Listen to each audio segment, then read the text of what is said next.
Good evening, everybody. Could I please ask you to take your seats? We'll get underway in just a few moments. Thanks so much.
Well, ladies and gentlemen, a very, very warm welcome to Deakin Edge. My name is Julia Page. I'm Veski's MD and Chief Executive, and it's my absolute pleasure to welcome you here tonight to Deakin Edge for our third and final Veski Fast Smarts.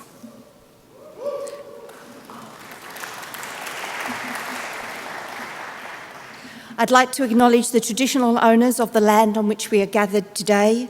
I pay my respects to their elders, past, present and emerging, and elders from other communities who may be here with us this evening. Now, as many of you know, Veski Fast Smarts, in its third and final year, is part of Melbourne Knowledge Week. Tonight we'll hear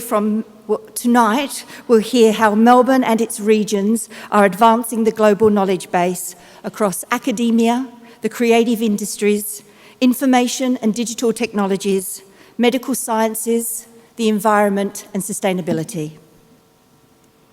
Veski is delighted to host events such as this, part of our commitment to the creation and support of an innovation economy here in Australia, bringing people together to create opportunities and an environment for inspiration, greater collaboration and connectivity to seed new ideas and innovations. So I'm also delighted to share with you that earlier this month, Veski turned 15 years. 15 years of inspiring innovation. I know, not bad, huh? So tonight, after we crown the 2019 Veski Fast Smarts Innovator of the Year, I invite you all to join us for a birthday celebration, to network with the members of the Veski Connected community, and to stay on for refreshments and meet with our innovators. In fact, it would be remiss of me not to take this opportunity to thank the many supporters making tonight's event possible. My sincere thanks to the City of Melbourne and Councillor Jackie Watts, who's here with us this evening, Federation Square, the State Government of Victoria and the Veski Foundation, with refreshments kindly supplied by Piranha Snacks, I hope you're all enjoying those, Remedy Drinks for the kombucha drinkers amongst us, Barmer Park Vineyard, and for Burnley Brewing to kindly bringing along the beers. So thanks to you.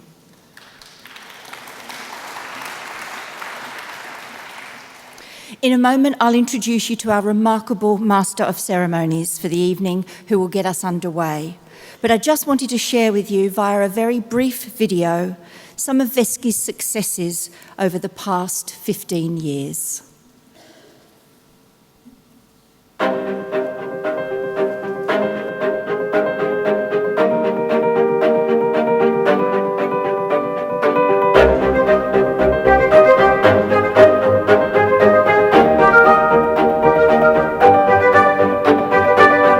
From health to the environment, Veski is helping solve some of the world's biggest issues by continuing to attract globally competitive researchers and innovators, engaging global innovation communities, and building knowledge and capacity through skills, training and education.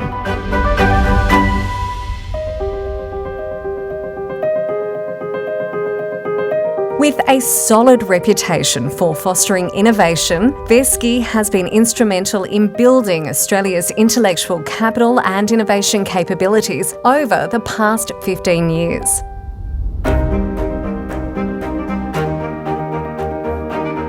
Through its fellowships, awards and talent attraction programs, veski continues to make an impact in areas including medical technology and pharmaceuticals, ag tech, new energy technologies, environment and advanced materials, with countless examples of veski fellowships building Australia's intellectual capital, including Professor Mark Dawson at Peter Mac, who has attracted more than $18 million in research income, representing a return on investment of a factor of 110.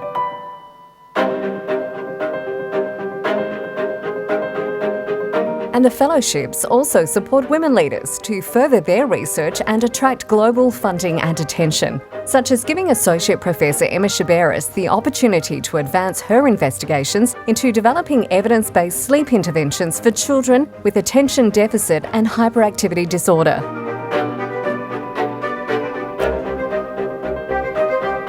And the impact continues around the world through a series of highly engaged collaborations with organisations and individuals in the UK, USA, Europe and Asia Pacific, including a collaboration with Italian researcher Professor Luca Corelli-Grapadelli, who has found new ways to improve fruit quality and is collaborating with Australian researchers from his base in Bologna.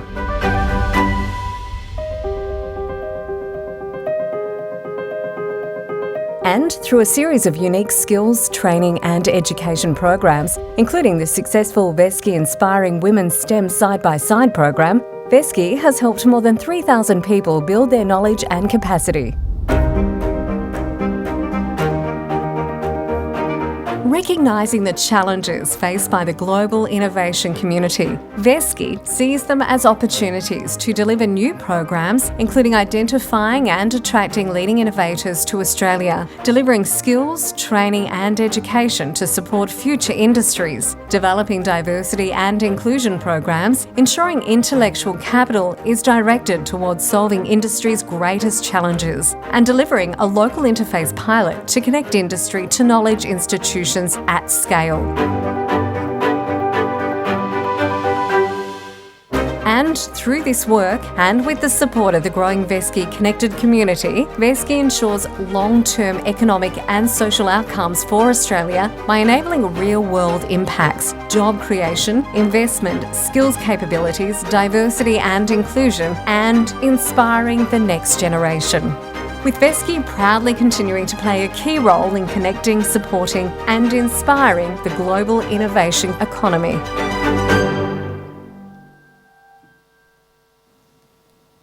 Not bad, huh?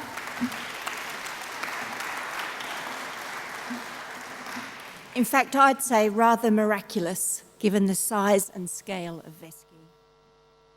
My sincere thanks to my small yet totally dedicated veski team members. You are incredible.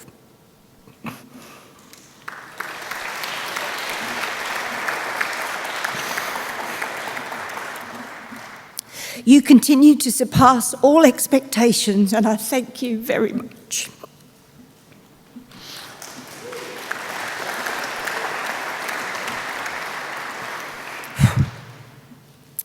As I look around the room, I see many family members, members of our connected community, and friends old and new, many sharing connections with veski over the past 15 years.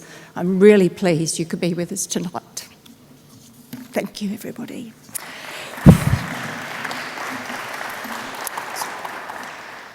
Okay, so on with the business at hand. Thank you for your indulgence so far. It is my great pleasure to introduce our Master of Ceremonies for this evening, Miss Zioni Walker-Nathenda. Zioni is a lawyer and social entrepreneur who facilitates social inclusion projects on employment, entrepreneurship and civil engagement for youth, women and migrants. We're pretty lucky tonight, I feel. Ladies and gentlemen, please join me in welcoming Zioni.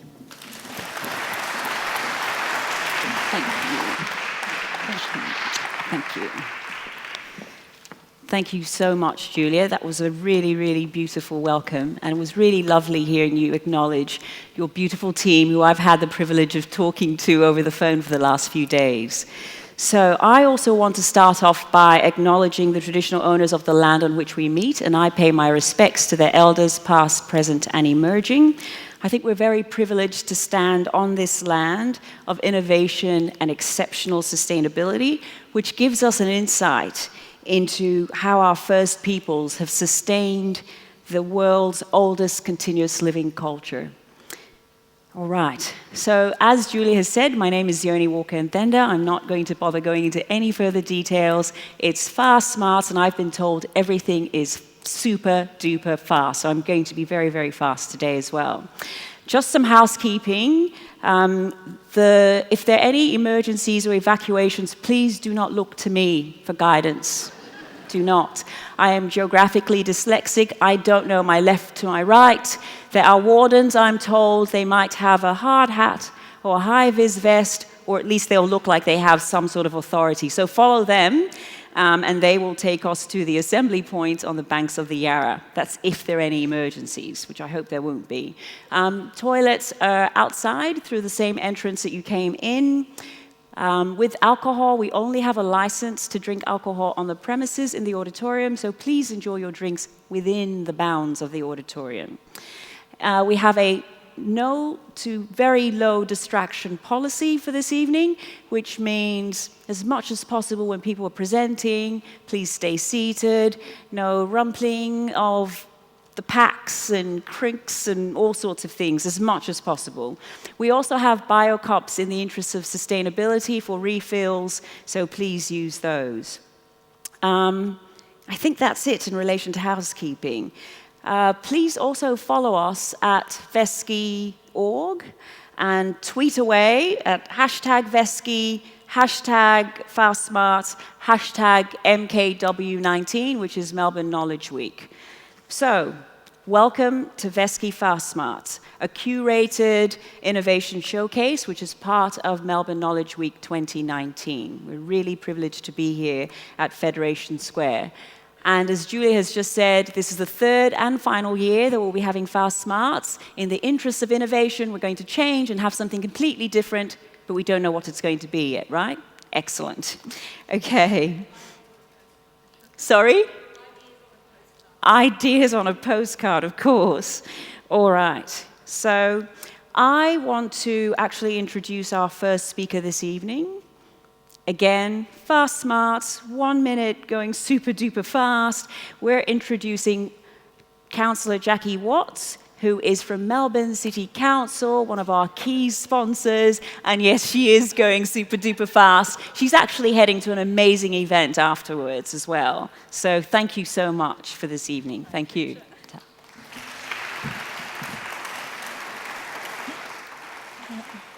Good evening, everybody, and I'm going to be running very fast through this. As you've heard, I'm Jackie Watts and I chair Melbourne's Knowledge City Portfolio. We are the only city in the nation with such a portfolio. We are the only city running Knowledge Week, and how terrific for us that we can partner with Veski in this particular event. Now, partnerships and collaboration are what is driving this city and is underpinning any of the marvellous prosperity that we are experiencing. But let me commence, as we always do, with the City of Melbourne event and acknowledge the traditional owners of the land, the Boonwurrung, the Wairarung Wurundjeri peoples of the Kulin Nation, and I pay my respects to their elders past and present. And I respect, too, the wisdom that we are yet to access within this marvellous and obviously very successful society which predated our colonial society. So tonight we're going to have rapid-fire presentations, and I'm thinking it's very important that you all understand that Knowledge Week this year is all about the theme, what if? So as you're looking at the presentations, I want you to be asking yourself, what if, in a big way? What if, in relation to what you see, and more widely, what sort of event should this become for Veski in the future? I see Julia is asking you that question, and I think it's a really, really good one. Now, this might be the 15th iteration of the Veski event, but it's the 10th. City of Melbourne Knowledge Week. And we're very excited about that too. Our event is growing bigger and bigger and will morph into a different form as it's done every year since it commenced. Let's just sit back now and enjoy the Veski Fast Smarts. I knew I would get that wrong. But I'm very optimistic about what will emerge. I'm confident that you are here tonight to gain all that you can, and I'm confident that those presenting, which seem to be quite an unusual group of people, really, have much to share with us. Well done all, and now let the fun commence. I thank you all for participating tonight. Thank you. Thank you so much. That was perfect. Thank you so much, Jackie. We really appreciate that. Thank you. And I hope you enjoy the rest of your evening as you party on, because she's going to a party. Okay.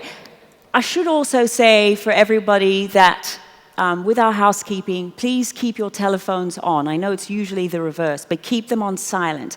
And the reason is we're going to have a very participatory event. So for people who've been to Fast Smarts before, we're having polling. So you're going to get an opportunity to actually vote at the end of each category, and I'll describe the format for this evening as well. So remember, please keep your phones on. Okay. So the format for this evening is we're going to have 9 innovators in 3 categories: living, working, and playing. And we also have 9 panelists who are going to be providing commentary and remarks at the end of each category. At the end of each category, you also get an opportunity, so that's you, our amazing audience, to vote.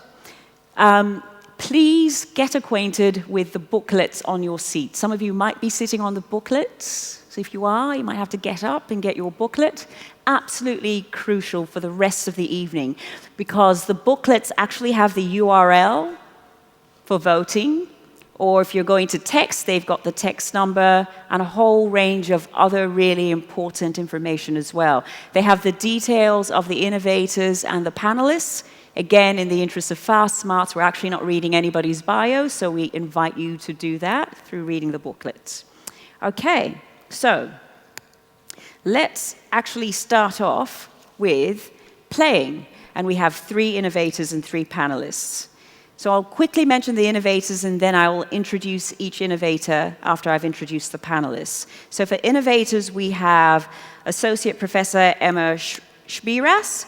We also have an amazing young innovator, Yuma Sorianto. Thank you very much. And then we have Alex Debney. So those are our 3 innovators for the evening under the banner of playing. For our panelists, we have Julia L. Page, we have Taz Adhd, and we have Alex McGrath. All right, so I'm actually going to start off by introducing and inviting our panelists to actually come to the table in the front. So Julia L. Page, Taz Adhd, and Alex McGrath. And can I invite the audience to please put your hands together in acknowledging and welcoming our panelists. Thank you very much.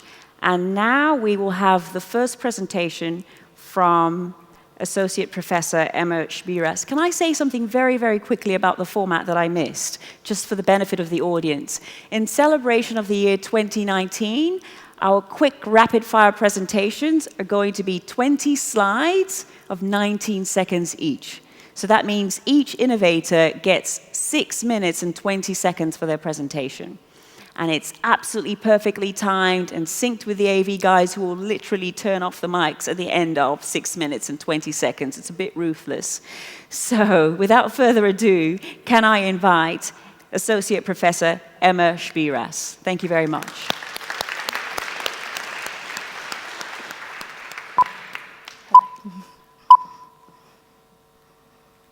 Sleep is integral to good health and is essential for survival. Did you know that the average person sleeps around 230,000 hours in their lifetime? Or put more simply, we sleep 1/3 of our lives. So that's a whole lot of sleep. Now, you've all experienced a bad night's sleep, and if you tell me that you haven't, I don't believe you. You might have experienced stress or anxiety, not being able to get to sleep. Maybe you've been on watching TV, gaming, partying, or maybe you've had some self-inflicted sleep deprivation like I did when I had a child. Sleep problems affect 4 out of 10 Australians. So look around you. There's many of you in here that have had a sleep problem. This is a problem because sleep is the time in which we remember and process information. Sleep problems are really costly to Australian society. In 2016 to 2017 alone, sleep problems cost the Australian economy $66.3 billion. So how do you feel when you have a sleep problem? You might feel a bit grumpy or irritable. You might have difficulty getting your work done. You might have difficulty focusing. You could be zoning out right now. Children experience the same kinds of impacts when they have poor sleep. They can appear overtired, bouncy, and can have difficulty focusing. So this led us to wonder about the connection between sleep problems and a common condition called ADHD, which stands for Attention Deficit Hyperactivity Disorder. ADHD is actually the most well-researched condition of childhood. It's a neurodevelopmental disorder that affects 5% or 300,000 young people in Australia. It affects both males and females, but it's more commonly diagnosed in males. Also, despite what you may have heard from popular media, ADHD has actually been around for a really long time. The first accounts of the condition can be traced back to the 1700s. And here you can see Fidgety Phil, who was described by a German physician in the mid-1800s in his poems about the patients he was seeing in his clinical practice. ADHD is not a trivial issue. On average, it's associated with a host of poorer outcomes over time. And of course, not all children with ADHD will go on to have these poorer outcomes. But ADHD does increase risk for these outcomes, like early school dropout, increased mental health difficulties over time, and even increased rates of mortality. So let's come back to sleep and ADHD. In 2008, we showed that 70% of children with ADHD had sleep problems. They resisted going to bed. Once they got into bed, they didn't switch off and fall asleep, and they also wake more times in the night. Sleep problems seem to make everything worse for children with ADHD. So they had worse symptoms, their mental health was poorer, and their overall well-being was poorer too. This led us to think about whether or not treating sleep problems in children with ADHD could improve the broader functioning for this vulnerable population. We tried to improve sleep in children with ADHD by offering 2 sessions with a paediatrician or psychologist. The sessions focused on monitoring sleep using a sleep diary. We used a tigraphy, which is a device that's worn on the wrist. We conducted education about normal sleep and healthy sleep habits, and we also developed an individualised sleep help plan for children and families. Our research has shown that up to 1 year later, this 2-session intervention was associated with a host of improved outcomes over time. This included improved attention, hyperactivity, improved quality of life, and even improved memory.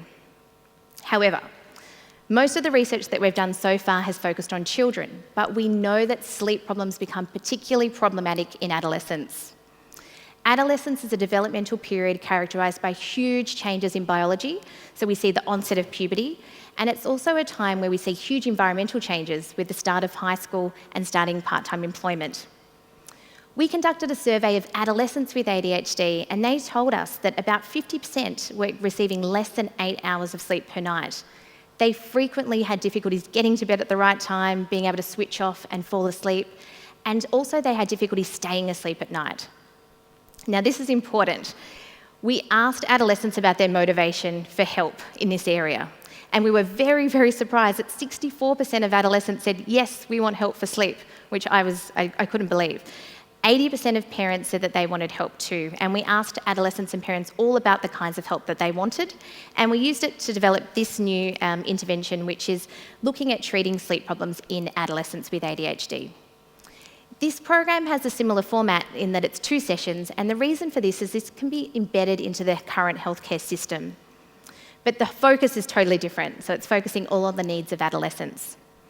We recently completed a pilot study which looked at trying to get feedback from adolescents and parents about this intervention so that we could make it even better when we test it in a randomised control trial, which is the gold standard way of assessing for the evidence behind the interventions we deliver in healthcare. This pilot was highly successful. We got lots of great feedback from parents and adolescents, and we've now received a small amount of funding to conduct a study to see whether this intervention can improve outcomes to 3 months later. That's not enough. In order to really think about improving outcomes, we need to look beyond 3 months. So we're on a serious hunt for funding now to see whether we can examine whether or not this intervention can improve the longer-term outcomes for adolescents with ADHD. This is important because existing interventions for ADHD have not been shown to substantially improve outcomes for this population. We think that sleep is the key to improving outcomes for adolescents with ADHD. I hope that you get in touch with me. I love this topic, and I hope to hear from you soon. Thank you. Thank you. Thank you very, very much, Emma. That was excellent. That was excellent. So I'll try and keep my enthusiasm for sleep to a minimum. Thank you. All right, so we're going to listen to our second innovator in this category, Yuma Surianto. Thank you very much.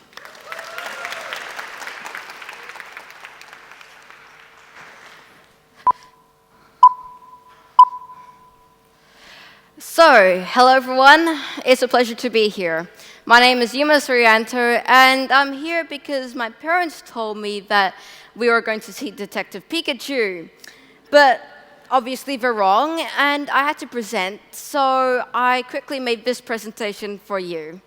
And it turns out I'm also an iOS app developer, and I've made 9 apps on the App Store, and you can see some of my apps and games. They range from a calculator to a weather app to some augmented reality games, or AR for short. And we'll talk about some of my apps later. And I started coding when I was 6 because, well, I had lots of free time and I had an interest in technology. But at that time, there were no coding schools around, so I had to learn online by myself from online websites and tutorials. And I am also a free time scholarship winner from a little company called Apple for a Worldwide Developers Conference. And in fact, I'll be in Cupertino next week. And I was also lucky enough to meet Tim Cook. I think he's a CEO, but I'm not sure about that one. Anyways, I also really like speaking, and I've been invited to speak in places such as, I've been invited to speak internationally. And in Egypt, I was awarded by the President Abdel Fattah el-Sisi. You can see him awarding me with a shiny trophy? Yeah, trophy. And in my free time, I enjoy teaching others how to code, and I mainly teach others on YouTube, on my channel, Anyone Can Code. And my channel almost has 100 million, well, wait, no, 10,000 subscribers who I have inspired to start coding. And I also teach coding in front of live audiences, and I've taught at schools, Apple stores, and even at Melbourne Knowledge Week last year. And in Singapore, I taught teachers how to code. And that was really cool. You can see a photo of it, and that's me, teachers, you know. And so enough about me. Let's talk about some of my apps or innovations. And I really like how I can turn my ideas into reality, and I have so many apps to show. So I'm gonna show you something that might interest you. So here's one of my first apps. It's called Weather Duck, and it's a weather app that tells you what to wear depending on the weather. And I made this app because, well, the weather in Melbourne is very, very unpredictable. And this made life easier for my mum, sitting right there, to pick the right clothing for me. And here's another app. It's called Hunger Button, and it's a simple dining app. All I have to do is press a button, and it'll find a random restaurant nearby you. It'll tell you all about the details, like the name, rating, address, how to get there, blah, blah, blah. And yeah, there are so many good restaurants in Melbourne.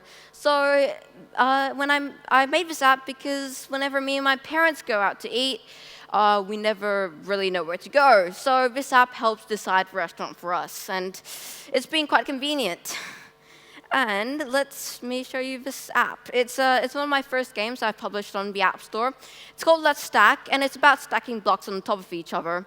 And it's quite a simple game, but at that time it posed a challenge because it required some maths that hadn't been taught yet. And you can also download my apps. Download them. Here's one of my first AR games. It's called Let's Stack AR, and you can see that the blocks are in real life. And I made this game because, well, I wanted to learn AR, and the best way to do it was make a game out of it. And this game also won Game of the Day. You can also download this game too. Like these apps you can download. Anyways, so for those of you who don't know what AR is, it's a technology which allows you to overlay virtual objects in the real world. In this case, I used AR for learning, and this app teaches you how to make fireworks in the safety of your home.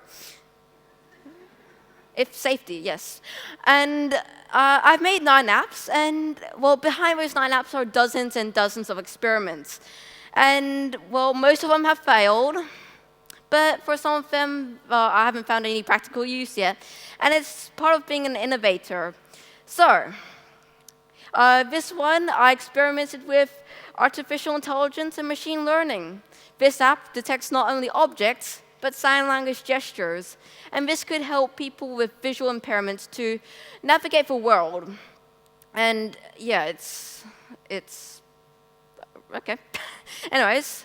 So I also experimented with augmented reality and image tracking to detect people and share all their information. And well, this could be the next generation of social media, and I'm going to call this Body Book. Get it? Facebook, Body Book? No? No one gets it? Okay, fine.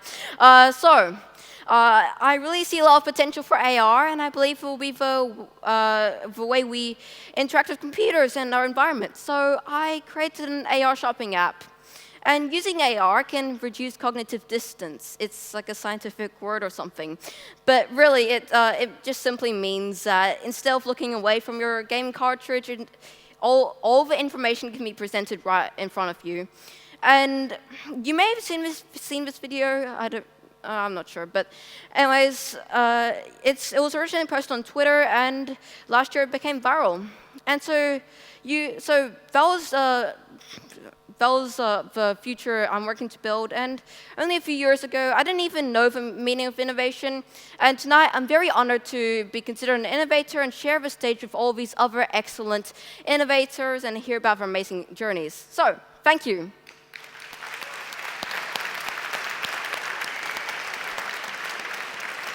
So thank you very much, Yuma. That was amazing. I also have a 12-year-old daughter who's studying robotics, and she'd be so inspired to hear you. And I also thought it was interesting that you said you had 100 million subscribers accidentally, but you've spoken it into reality, so you're going to have 100 million subscribers. Fantastic. Okay, so our third innovator in the playing category is Alex Debney. Please put your hands together for Alex. Thanks, Yoni. Thank you.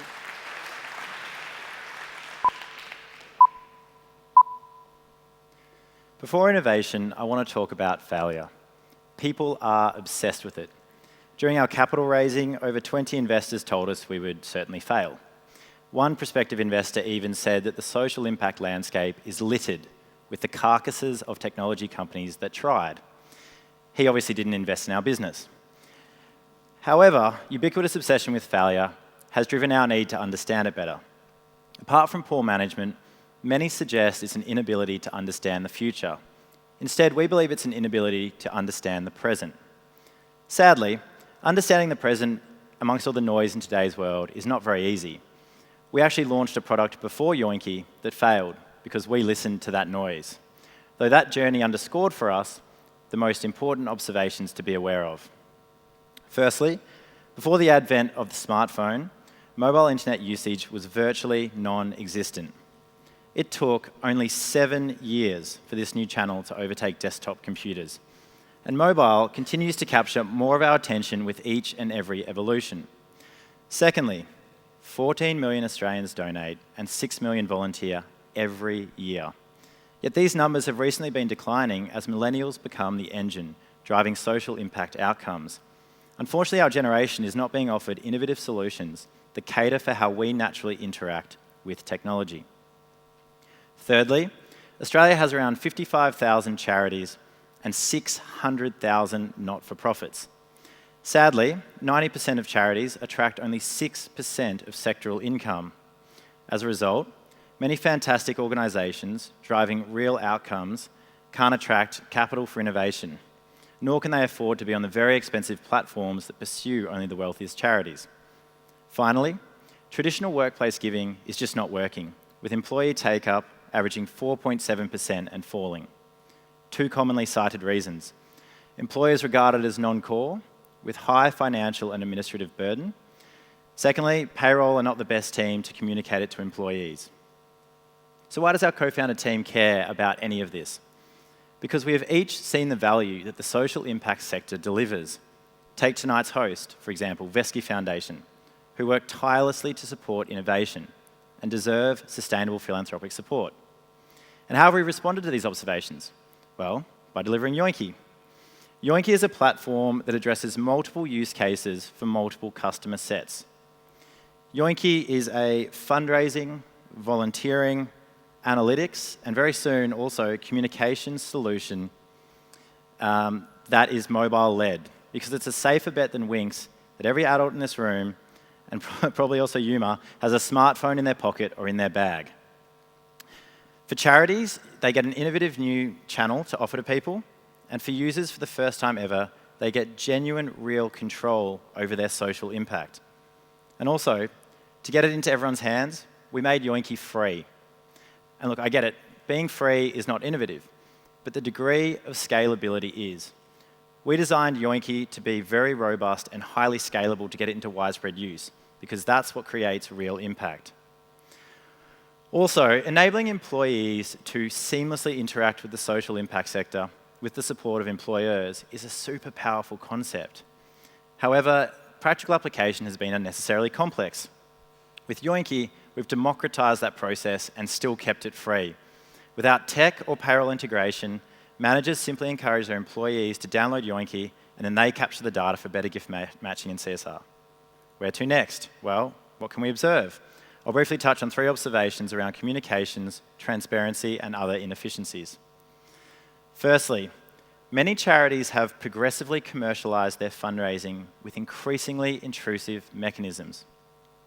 Data shows that the average person who gives attracts up to 10 emails and 8 direct mailings every week, with over half of that from blind prospectors who they actually hadn't contacted before. Secondly, we live in the information age, which at the moment is also a period of fake news. So provenance and validity of information have become paramount. Expectations are also very high in the charity sector, with just a few bad examples tarring the whole sector. Finally, the charitable sector attracts enormous amounts of revenue outside of donation. Revenue from sources like membership fees and ticketed events, yet with widespread inefficiencies like paper ticketing or paper collection forms. We see immense opportunity to innovate in response to these inefficiencies. On innovation, our team is currently building a bespoke communications platform. So for the first time ever, charities will be able to contact people outside of the traditional channels of text, phone, email, and direct mail. On transparency, Yoinky are not the arbiters of what a good or a bad charity is, but we believe our users deserve that ability. So we're mapping out integration with third-party ratings platforms, and we're also working on building our own, which will be delivered in future. Finally, as I've mentioned, charities perform a wide range of services. Things like running events or selling goods and services and receiving payments. In conjunction with our charity partners, we're building into our product roadmap over the next 18 months solutions to cater for all of those and to build out inefficiency. So in case you haven't been listening, Yoinky is free. It's really, really convenient, and you can use it to thank our host of the evening, Veski Foundation. There are instructions on the back of your card in front of you, or you can go to yoinky.com. Thank you.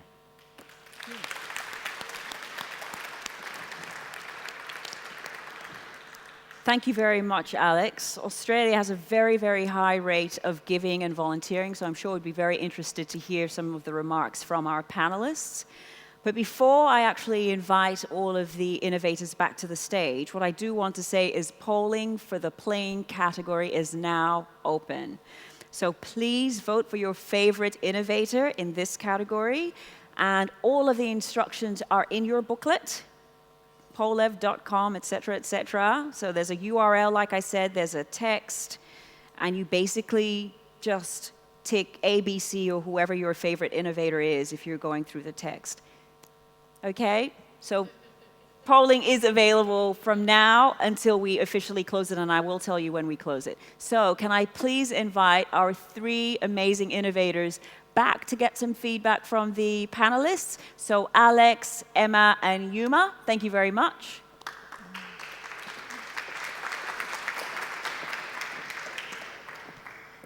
Okay, great. And I will start off with Alex, not that Alex McGrath, the panelist, who will provide some feedback and make some remarks. And maybe we'll start off with Emma. So, Emma, I really enjoyed your presentation. It's very hard to measure a negative, and if you're missing sleep, it's not surprising that it's taken us 100 years to work out the value and the compounding value of getting good sleep on our relationships, on our health, mental and physical, and on participation and belonging in society. And I really find your work very interesting, that you've managed to identify the thing that's missing. So, congratulations. Thank you. Thank you. And Taz. Yes, Dr. Shabiris, very well presented. I have to concur with my colleague here, fellow panellist. I thought it was very informative. I could definitely relate to a lot of the things you were saying about sleep, and not just that as a child, you know, there's repercussions afterwards. And I'm very keen to learn more about your work and the non-drug measures that are available to help facilitate. You know, there's a lot of treatments obviously out there at the moment. It'd be nice to add some, you know, co-therapies and other things we can do to help kids on their way. Thank you. Thank you. Well done. Excellent. Thank you, Julie. Thanks so much, Emma. Congratulations, a fantastic presentation. I know you're a little bit nervous, and first off the rank, it's not easy for anybody, so congratulations. I was staggered by hearing that ADHD had been around since the 1700s. My family not being here in Australia, but many may know that I have a brother, Philip. Now, fidgety Phil would typically be Phil, my brother, and my father would often say to him, "Have you got ants in your pants?" But in actual fact, you know, it could well have been a diagnosis for ADHD, so it's very interesting for me to learn. I'm really intrigued to find out what intrigued you to get into the research area and how this intervention came about. I wondered if you'd share that with us. Thanks so much. Yeah, look, I think it's. I think the answer to it was chance. So I started working in the area in 2005, and it was the first job I applied for was to work at the Children's Hospital in an ADHD clinic, and the person that hired me is here today. And it was when I was training to be a psychologist. It was my first exposure to ADHD, and I managed to get this job. And I just found it so fascinating. And I think the reason I was so interested in it was because I had heard a lot about it from the media, and getting to see the children and the difficulties that they were having and the really high levels of inattention and hyperactivity that they were experiencing was just not what I had imagined before getting involved. And I think the other thing that kept me really interested in it is that all children with ADHD are quite different, and so you're learning new things every day.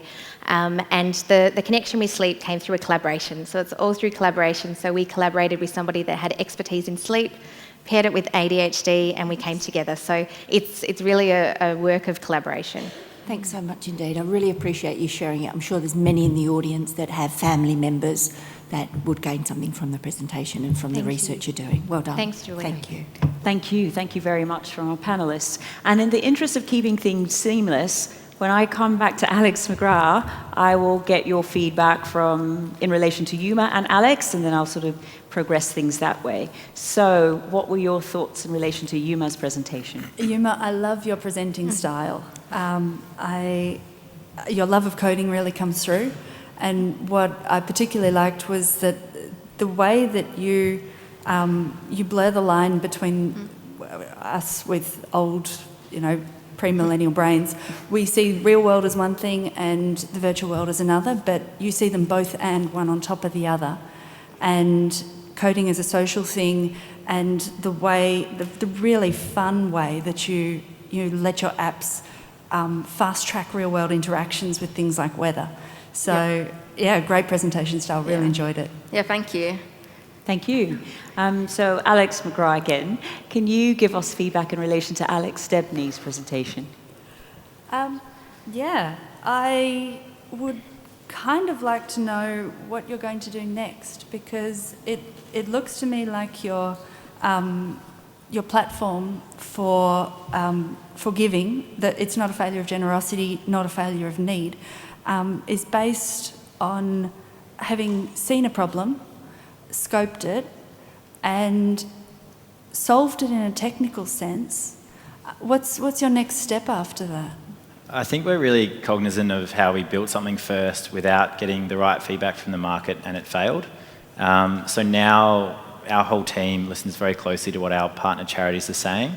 So what we're building is in direct response to what they're saying they need. So the next step is communications and kind of like a donor management and donor journey part of the platform, while maintaining control for donors.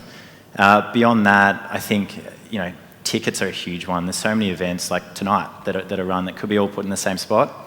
And another one that's huge after that is management of just fees. So in Australia, every surf lifesaving club, every sports club, all of these things all charge annual membership fees, like Rotary, for example. So enabling people to just seamlessly pay that without paying huge payment costs or filling out giant forms. That's really the goal for us. You're on a bit of a paperwork elimination crusade. We are, yeah. Lovely. Fantastic. Thank you very much for that. And Taz, could you give us feedback in relation to humour first? Oh, where do I begin? Mr. Sorianto, what an impressive young man. I didn't pay attention to half of it. I was too busy downloading all your apps. You had 10,000 subscribers, now you've got 10,001. There you go. You're well on your way to 100 million. Can you give us a teaser as to what you're building next? Give us something to take on. Well, I am working on a new game, but I'm not gonna, I can't tell you yet. We'll have a chat afterwards. Yeah, but well, in the near future, like next week, I'm going to WWDC, or Worldwide Developers Conference. But for next few years, I'm gonna work on. I'm just gonna keep making more apps. Do I like? But I hope in the future I can make an app that can revolutionize the world and make the world a better place. It sounds highly ambitious, but within your talents, mate. So, yeah, very well done.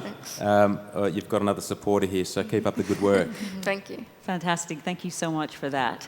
And Taz, could you give us your final feedback in relation to Alex Debney's presentation? Alex, you had me as soon as you said no emails. Yeah. Because the one thing I hate, as someone who does love to donate to various charities, like we all do in this room, it's an Australian thing and a way of our living and our way of life, but you do feel a little bit hard done by when then there's 100 emails in the inbox the following week from various people, untrusted sources, all the rest of it. So provided the integrity component of Yoinky remains intact, I think you're going to have a lot of supporters. And the other thing I also liked about what you said was making it an even playing field, because at the moment about 95% of all donations go to that top 10% who can afford the TV ads and everything else. I'm not saying they're not just causes, but there are a plethora of causes in this country which would benefit from your platform. If I could just ask you, going forward, how will you maintain that integrity? Because you're keeping the thing free at the moment. As you get more users, as you get more subscribers, I imagine there'll be some people licking their lips wanting to buy you guys out or tap you on the shoulder. How do we ensure that that idea stays as great as it is right now? Yep. I think it starts with finding the right people. So my co-founders have integrity through to their core, like guiding what they do. And I think that is the starting point, and the team we're building around us is the same. As we, to the point where, none of us take a salary out of the money that we've raised from different sources. I work in a social impact fund on the side and things like that. As we grow, you're right, things do change, but for us, our ultimate goal is to reach big enough scale where the very small parts create a sustainable business. So where you can create an arrangement with a credit card payment company where you get 1%, because we've seen fundraisers in this country take 40+% on average, and it's just a joke. So we're trying to solve that. Excellent. Well done. Thanks, Daz. Thank you very much. Okay, so Julia, if we could get feedback for the remaining two. So feedback in relation to Yuma's presentation. Thanks so much. Well, my learned colleague on my right here stole my question, so I've quickly come up with another, but no. Yuma, you mentioned that you've been doing some teaching of coding. I wondered if you could share with us what was one of the biggest challenges that you had when you were teaching the coding? Okay, so, when I started coding, well, I mean, I didn't really have much of a goal when I started coding. I just wanted to teach others, because when I started coding, I knew the challenges that other kids would have faced when if they also started coding. So I wanted to help them out. So I started the YouTube channel. And, I mean, it's going quite well. And challenges, well, I guess... Were they good students? I mean, yeah, I mean, they've been making apps, like they've been taking what I've learned, they've been making their own like first app and all that stuff. And I guess the main challenge would be getting more kids and people into coding. But yeah. Fantastic. Well, I hope that you aspire to changing the world.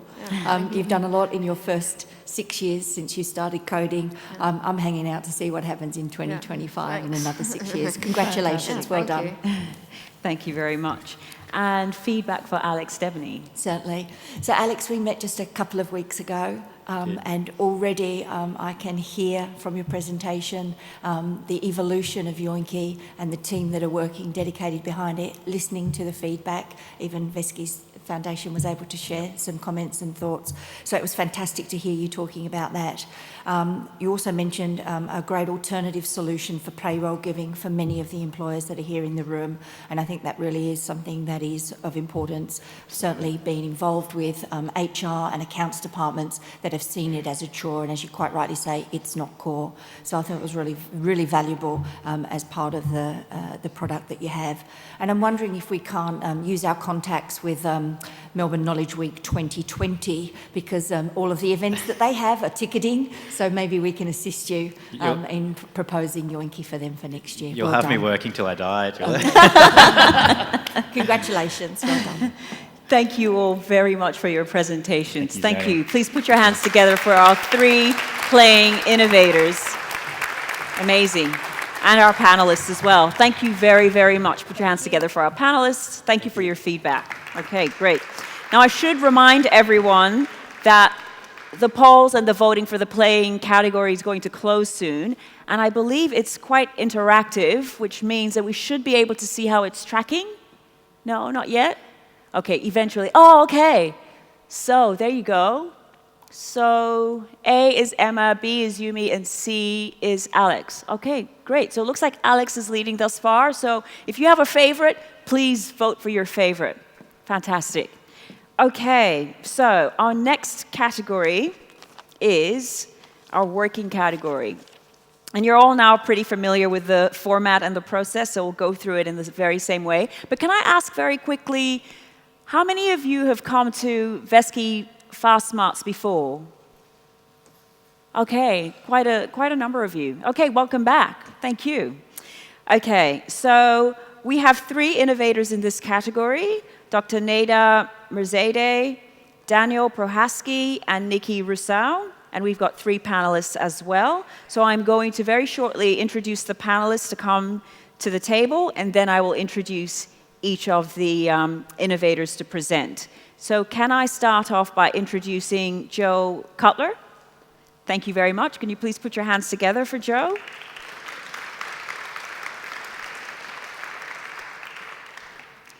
Can I also introduce Dr. Panj?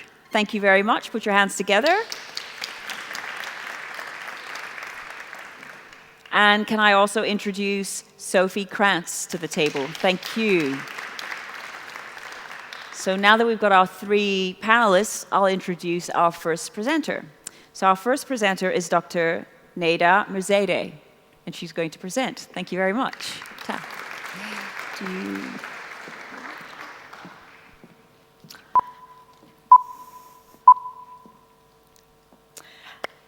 I'm going to present some research we do at RMIT, and I'm going to dedicate this presentation to cancer patients, adults and kids, whose suffering has created this big mission for me and my team to search for a better cancer treatment. Dedication also goes to cancer patients' carers, whose support, kindness, and loving care has shown me that we are all together in this. So I have nothing to more like just the respect for these people. So let me show you some data at a global scale. Worldwide, cancer is the second leading cause of death. 1 in 6 deaths is due to cancer. And only in 2018, 1.6 million people worldwide died because of this disease. In Australia, the numbers are alarming, and they are on the rise. So based on Cancer Council report, 2018 to 19, there was a rise, and again, towards 2020, there is an increase. That's the estimated number for 2020.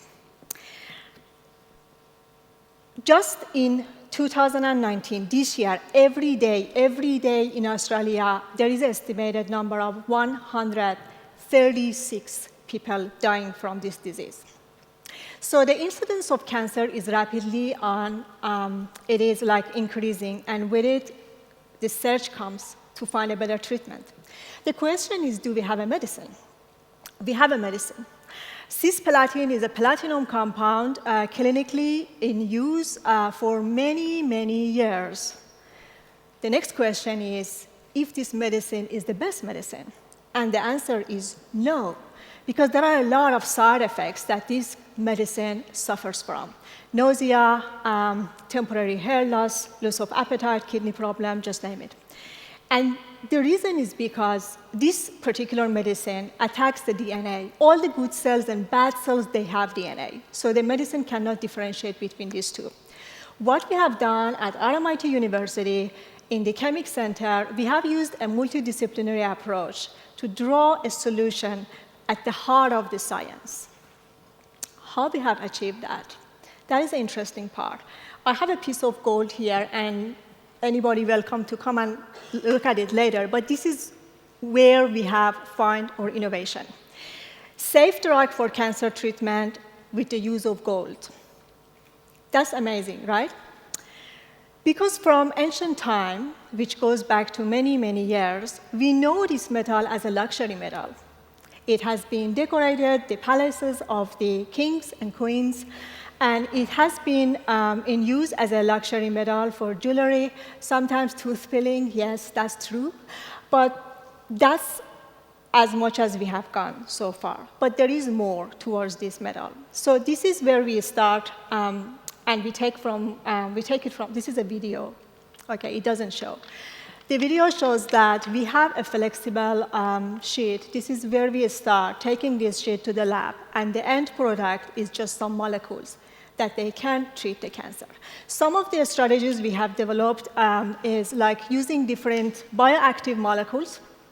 You can find them in cinnamon, in berries, that they are a source of antioxidant, anti-cancer, and we coordinate them with the gold to make supermolecules.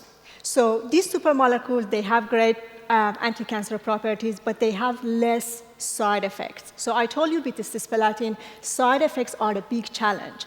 What it comes with the gold is just the properties is there, but the side effects that they are undesired, they are minimum or even no side effects. How this is happening?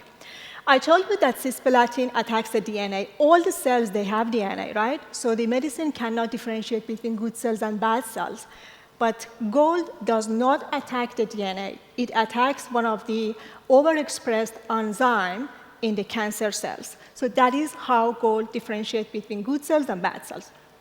Where we are in terms of our translational research, we have the intellectual property of some of these molecules. We have lodged patent, and we have been fortunate to also have some of the venture capitalists onboarded to help us. So just to give you a brief idea of where everything starts, basic research, then we do the tests in the cells, then in the small animals' bodies, and then you take it to the human body. So we are just in the vivo studies. So we have gone through all those basic and in vitro studies, and hopefully in the future, we see something like this on the shelf that people can trust, take it to for the cancer treatment, and they can make sure that this is a drug that it doesn't have those undesired side effects. So I think our mission is very simple. It is just, I told you that this suffering has helped us to create this journey, right? But the end product are these smiles, these beautiful smiles. More of people surviving the cancer rather than just going to that battle with no luck at the end. So the future golden medicine is with us, and it is progressing.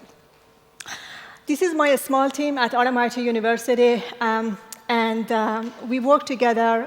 We have Professor Bhargava, and we have other people, PhD students, and everyone. This is our contribution, small, but it is part of this big challenge because we are all together in this. And this last one is because of you, because you all play a role in this. Philanthropists, those people who inspire the research, those people who do the research, government funding bodies who fund this research. And that is the way that together, hopefully soon, we can say that, we have a great medicine for cancer treatment and we can enjoy the better life. Thank you. Thank you. Thank you. Can you hear me? Yeah. Thank you very much, Dr. Neda. That was excellent. So our next speaker is Daniel Pro Husky. Please give it up for Daniel. Thank you.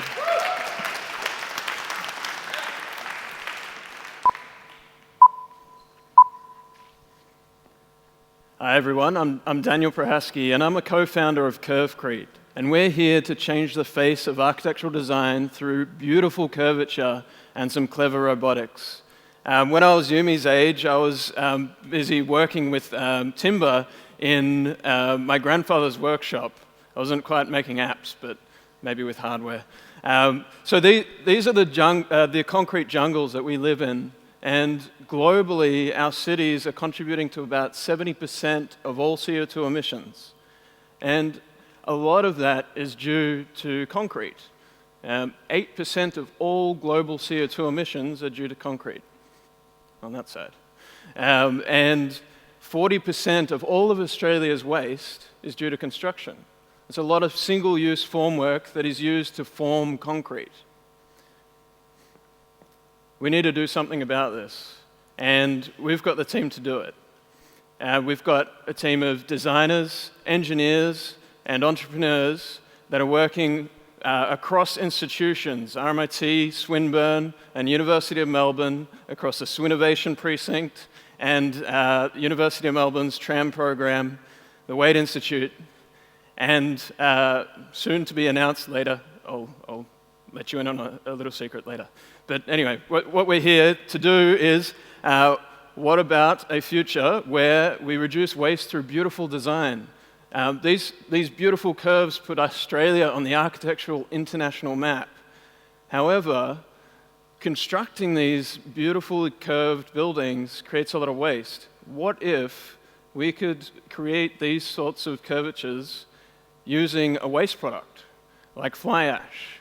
400 million tons, that's one whole Sydney harbour full of ash. One Syd Harb, you can Google that, it's an official unit of measurement, is what we currently have stockpiled. And if we use more fly ash and less formwork, we could create negative waste architecture.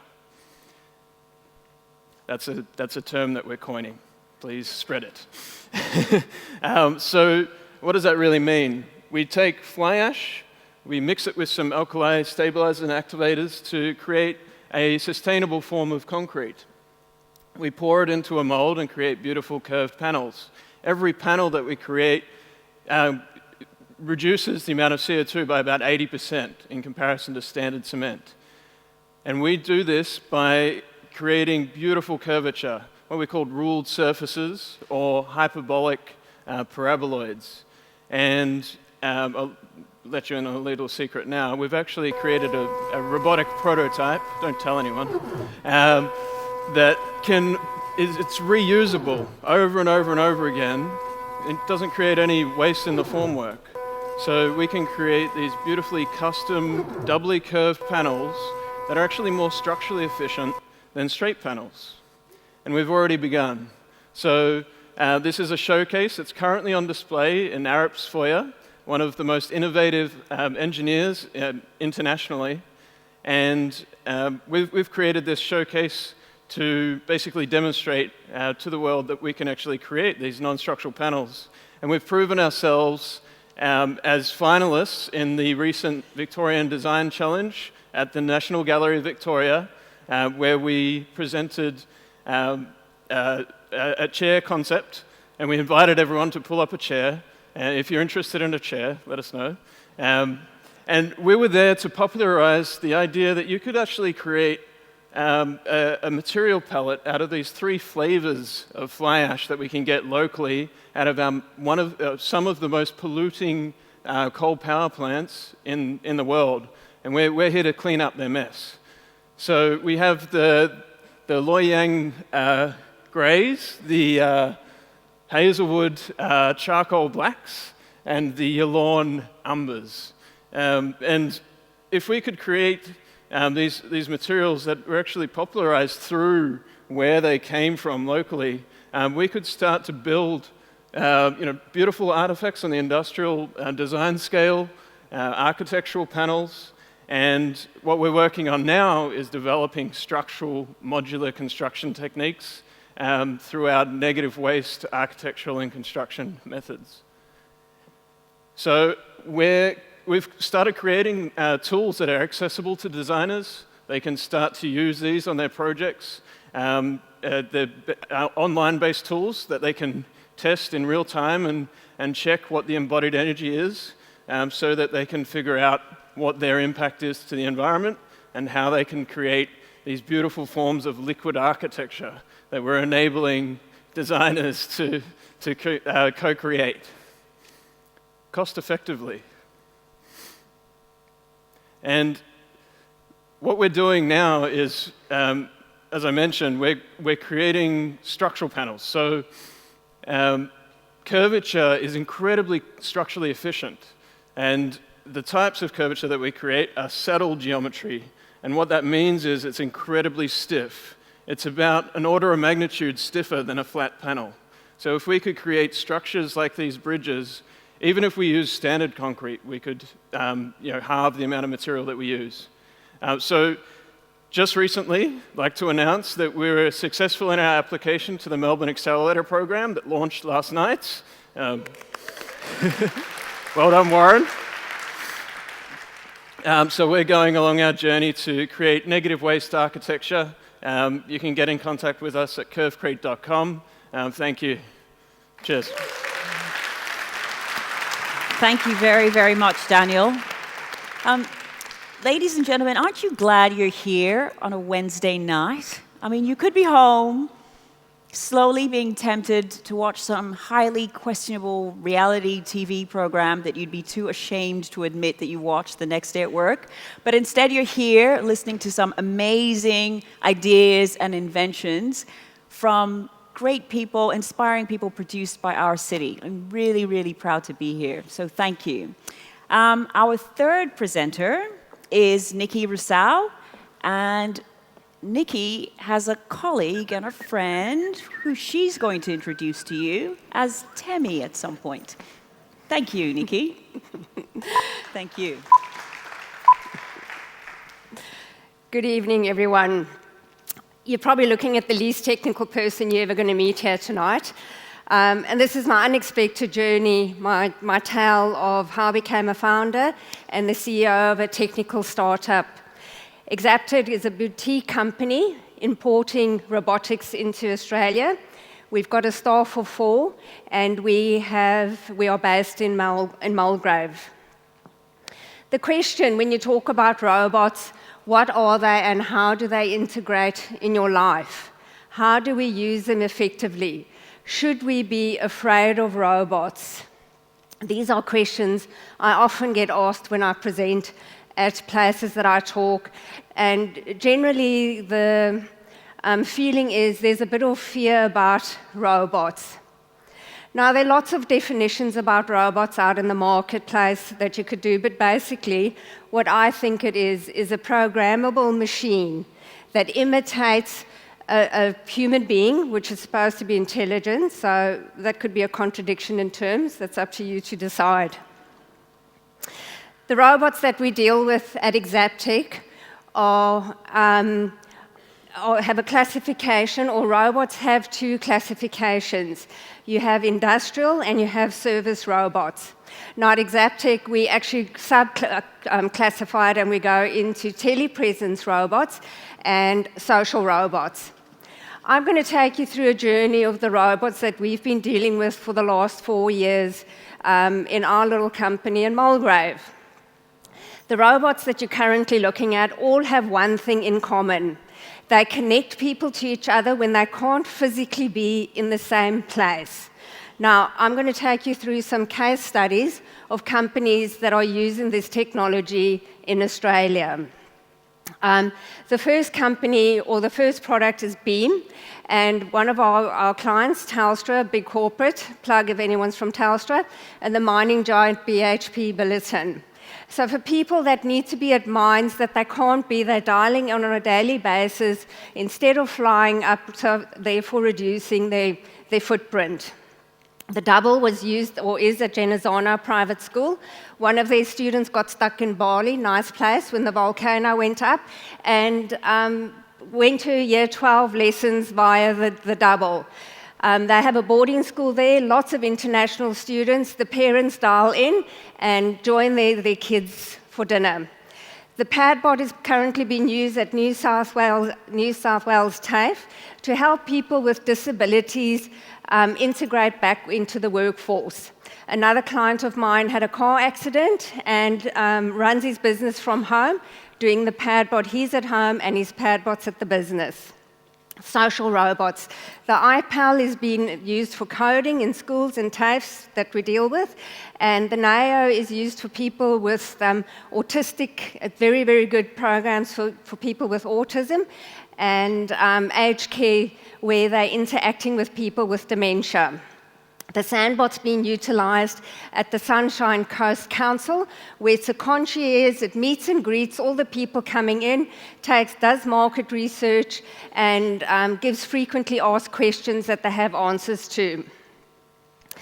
A couple of accolades for Exaptech. We've had quite a few achievements this year.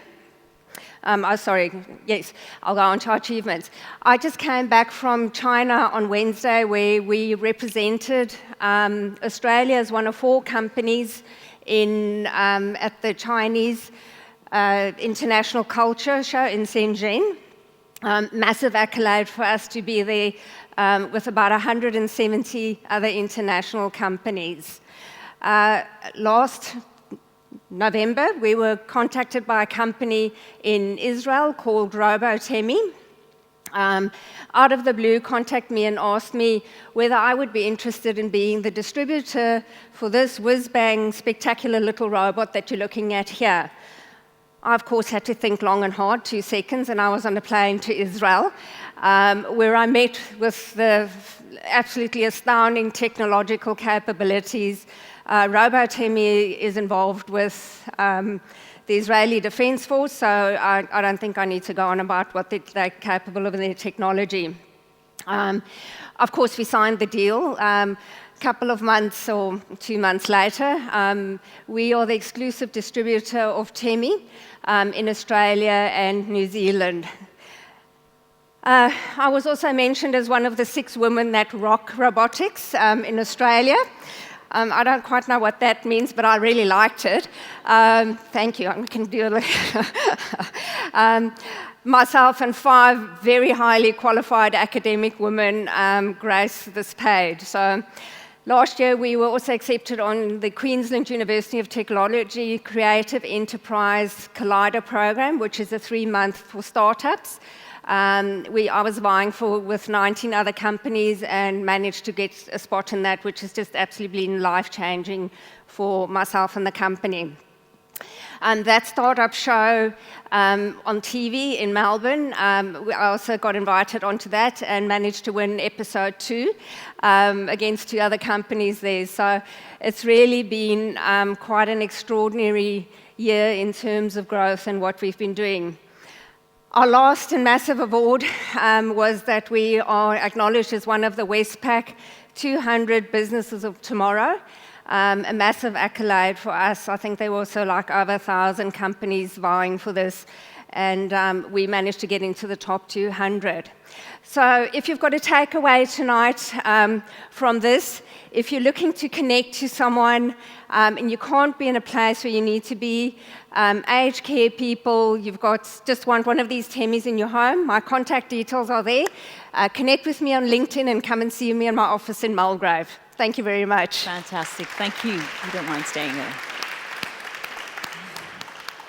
Thank you very much. And my dad, who's been visiting from Japan, only left last week, and he was telling us about a hotel in Ginza that is totally run by robots. Yeah. So if you're interested, you can Google the robot hotel in Ginza. So if I could invite our 2 other innovators back to the floor, and we'll get some feedback from our panelists. Thank you very much again.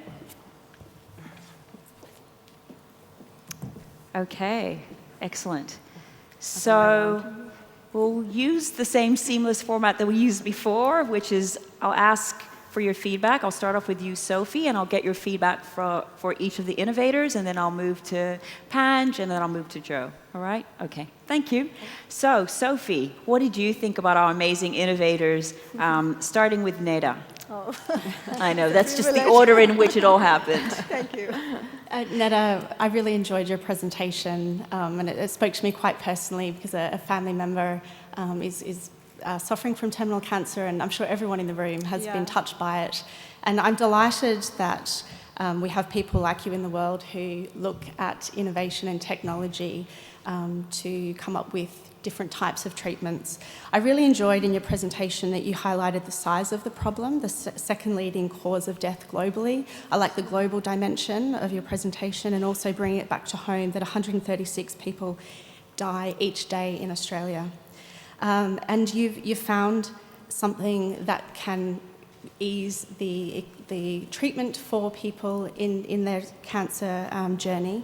And I really, it spoke to me also that while there's obviously a lot of technical, scientific foundation in what you're doing, ultimately what you're seeking is to get people to smile. That's the mission. That's right. And so if I could ask you a question, if you could have one, if someone gave you an envelope with a card in there and it said one thing that would allow you to move forward, what would that one thing be?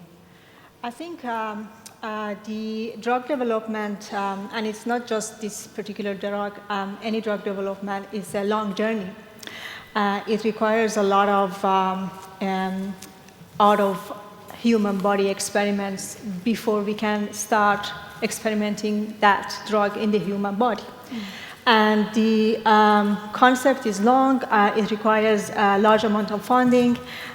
This is what we have already started to explore, to just pitch our idea to many funding bodies and then see who is supporting. But cancer is a big challenge worldwide. And although there are funding allocated, but many research groups, they get a small portion because there is a big group of people working on this challenge. But I think in that one envelope could be some funding to help us to move faster and using the time to get that drug to people in the market. Yep. Wonderful, thanks. Thank you.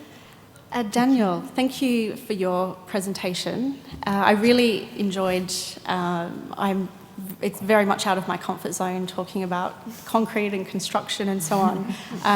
I like things that are global, and you also gave a global dimension, 8% globally of emissions, Australia, 40%. Wow. Don't we have a long way to go? So I liked the size of the market that you were able to indicate. I also note, just in preparation for your presentation, a little bit of research, that each week 1.3 million people move into cities. By 2040, 2/3 of the world's population will live in urban centres. 90% of this urban growth will be in Asia and Africa. So what's your current thinking of global application and the growing urbanisation on our doorstep in Asia, but also in other parts of the world? So I think there's 3 numbers that go along with that. It's about 80% of the energy use, or 75% about CO2, and then the 2 degrees temperature rise that we need to consider. Obviously we're thinking locally, but acting locally currently. So say, for instance, locally in Melbourne, we're due for population growth towards about 8 million by 2050, just here. So locally, we've got 400 million tonnes of fly ash that we could use to build homes, and that equates to about 4 million homes. And we're continually contributing to that resource of fly ash through our coal power and plants that are currently in operation over they're going to be phased out over the next couple of decades, but there's still enough to produce that negative waste homes that we can create locally. So over the next 3 to 4 decades, we'll be able to service that market locally, and then you can translate that globally, because obviously Australia is still a small place in terms of what we produce. Africa and China have already billions of tons of fly ash that are available to service their markets as well. Yeah, great. I think if you do it well here, others will watch and apply in other markets. Yeah, perhaps you could be the first mover. Thank you, well done. And Nikki, thank you also for your presentation and bringing along a robot. It's the first little robot that I've seen in person. And congratulations on your various awards and recognitions. I think it's really wonderful that we have a businesswoman who's given recognition and who's leading a growing tech company. And what I wanted to ask, just one quick question, what robotic technology is on the horizon that most excites you? Look, I think in terms of especially the field that I deal in, I don't know if you're aware of the loneliness stats out in the world and people that living in isolation. And I see these robots, especially in Australia with our aged care, 15% of our population is over the age of 65, and it's increasing. Our aged care is under severe stress here. We don't have enough really good qualified people working in the industry, and they're leaving in droves as it is because they're stressed and there's not enough support for them.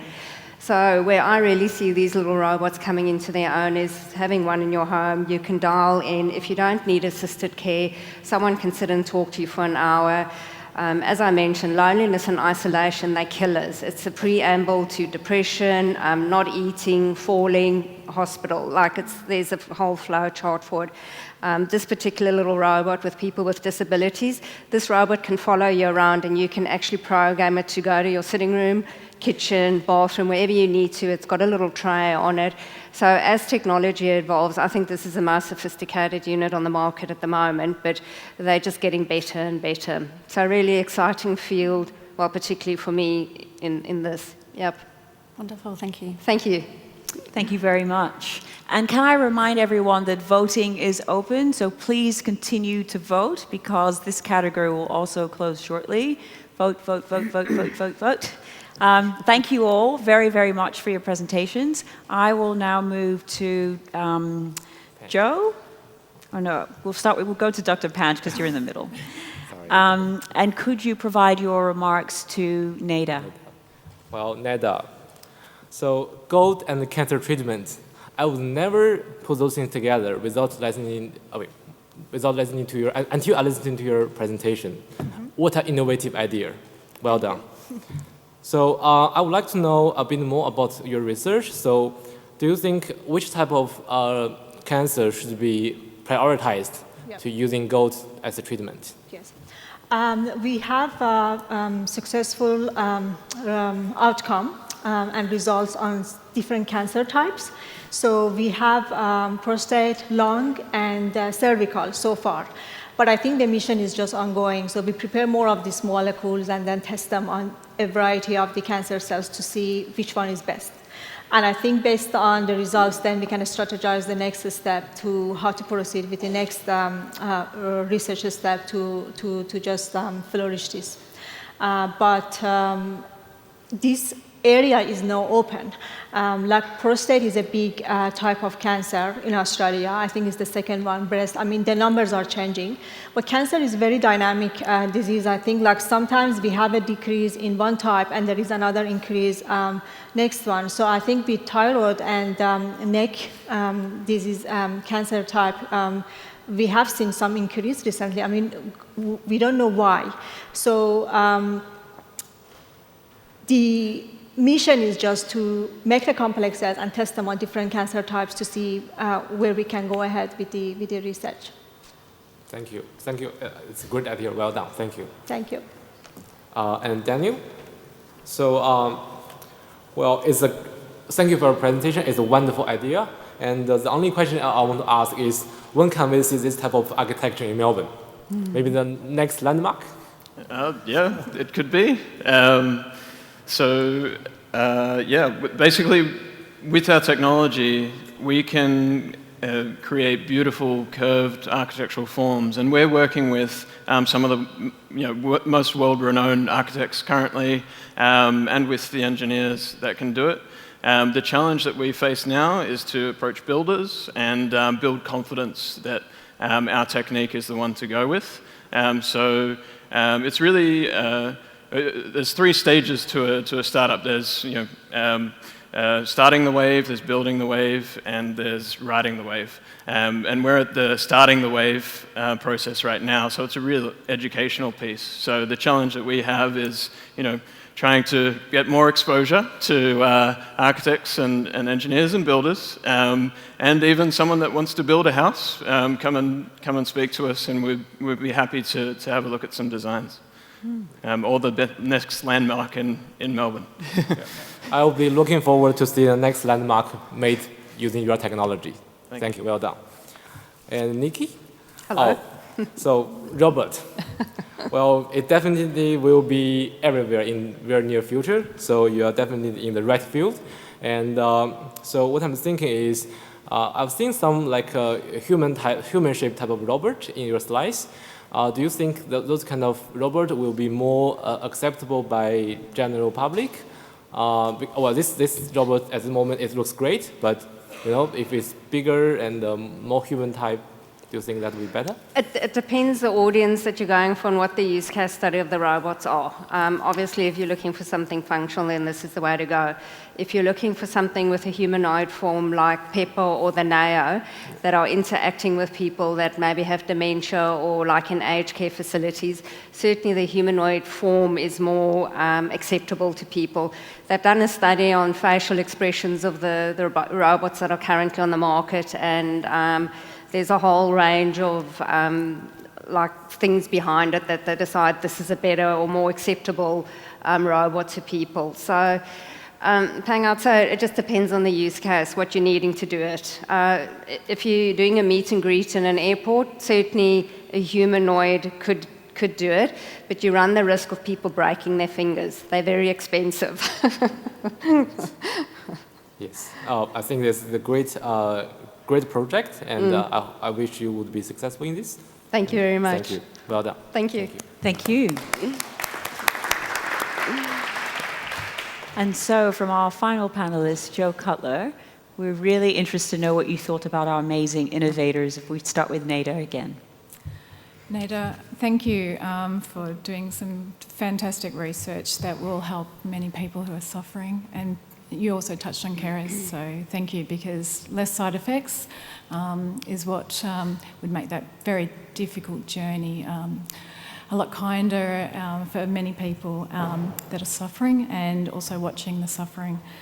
I'm just curious about how advanced your research is now. Have you been doing this for a few years, or are we a decade into it? And where is it? How many people have you worked with? Yep. So I always give this analogy that you have a knowledge development and sometimes the idea comes and the application will be discovered. So we say that, like, oh, you have this idea in 5 minutes. And I said, no, this is not a 5-minute job. It's like 5 minutes plus 30 years, something like that. So I think for us, it's been within the group. I think Professor Bhargava has started this research 30 years ago. I joined 10 years ago. And only in the last 3 years, we have started to discover the application of these complexes for drug development. So that's the journey. It's a long journey, It is. It's wonderful to see your team as well that are journeying with you and will carry it forward. So thank you. Thank you. Your presentation was sincere, clear, and thank you. I like your dedication. Absolutely. Beautiful. Thanks. Daniel, I love concrete. Thank you. I'm also a chemist, so I love gold too. So this is my gig. I really like the idea of being able to use waste material and use it for good construction and good purpose. We need cities, we need buildings. They don't have to be blocks, they don't have to be unattractive. So I like the fact that you've mixed the robotics to create incredible curves. And if everything could look as beautiful as Sydney Harbour's Opera House, I think we'd have a pretty lovely designed future. So with your presentation, it just stimulated lots of questions for me, and I'm not going to get into the technical ones too far, but I am curious about the... you mentioned that your concrete with fly ash is stiff. Does it have other equal or similar, better properties than traditional concrete, and where is it going? What are the next horizons? Yeah, so some of the stuff that I didn't really have time to, cover because we're in the fast smarts nature of things. Geopolymers are actually made of fly ash, and they're actually more fire resistant than standard concrete. So, for instance, with this combustible cladding crisis that we currently have, we're actually starting to work with the VBA and government institutions to figure out a solution to that.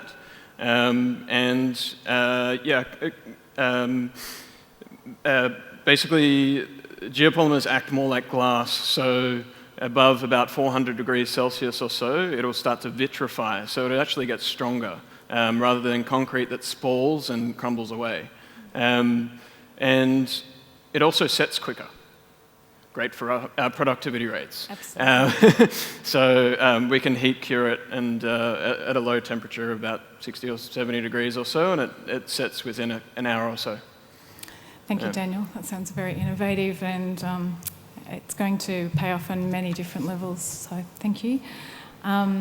Nikki, what I liked with your presentation up front, you said people fear robots. I think I might be one of those people, so it's a sign of my age. But what you expanded my mind tonight about was that robotics can connect people, and I like the fact that you touched on the fact that people with disabilities can integrate using this technology. And to me, that's really important, having witnessed that technology can make someone's journey in health when they're a little disconnected a lot easier, and so that's good. You've expanded my understanding of that tonight, and also like the fact that it's going to work with that can have applications with autistic people who also might be having communication and connection difficulties, and this might be some way to bridge it. So I go away a little smarter tonight, so thank you very much. Oh, it's a pleasure. Thank you very, very much to our innovators, thank you, and our panelists, thank you.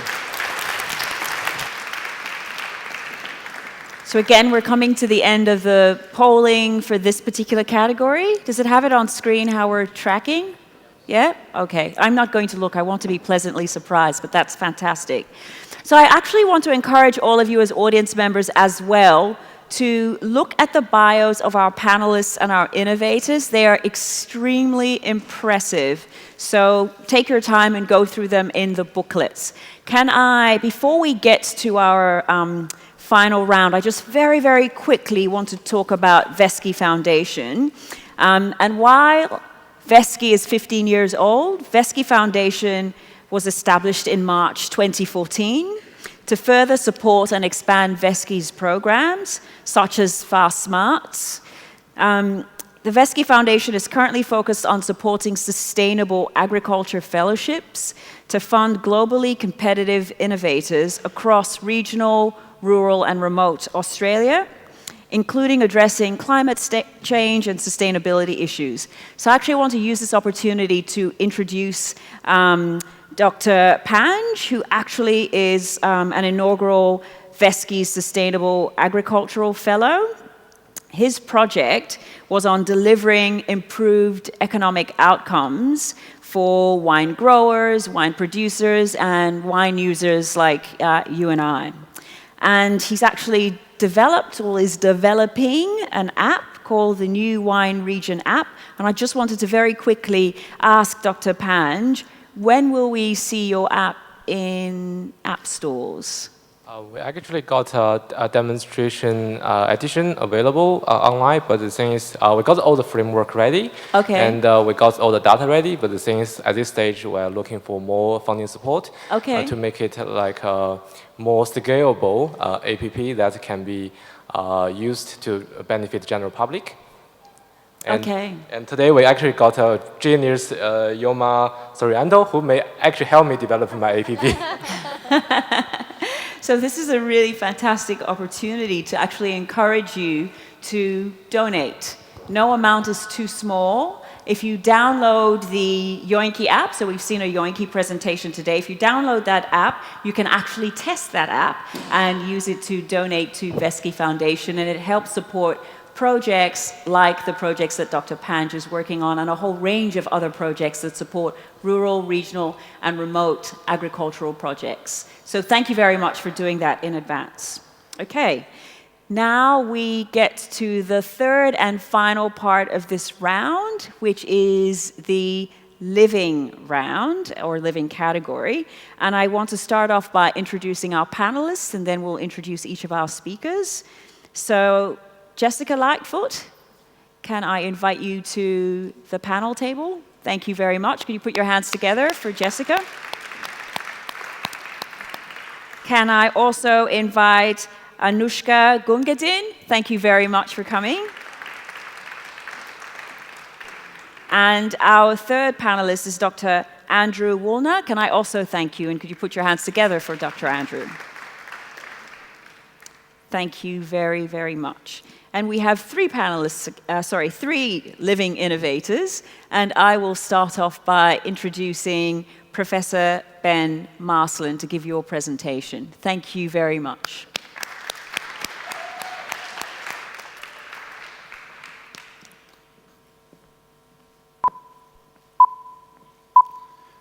So, good evening, everyone. I guess you're sitting there feeling pretty comfortable that you know yourself, that you know your body. But are you aware that you are more microbe than you are human? Let me introduce you to your microbiome. The microbiome are the bacteria, the viruses, and the fungi that live on your body. There are 100 trillion of them living together with you. These microbes influence every part of your life. But there's more. I think you're aware about genes and DNA. We get half of our genes from our mum, and we get the other half of our genes from our dad.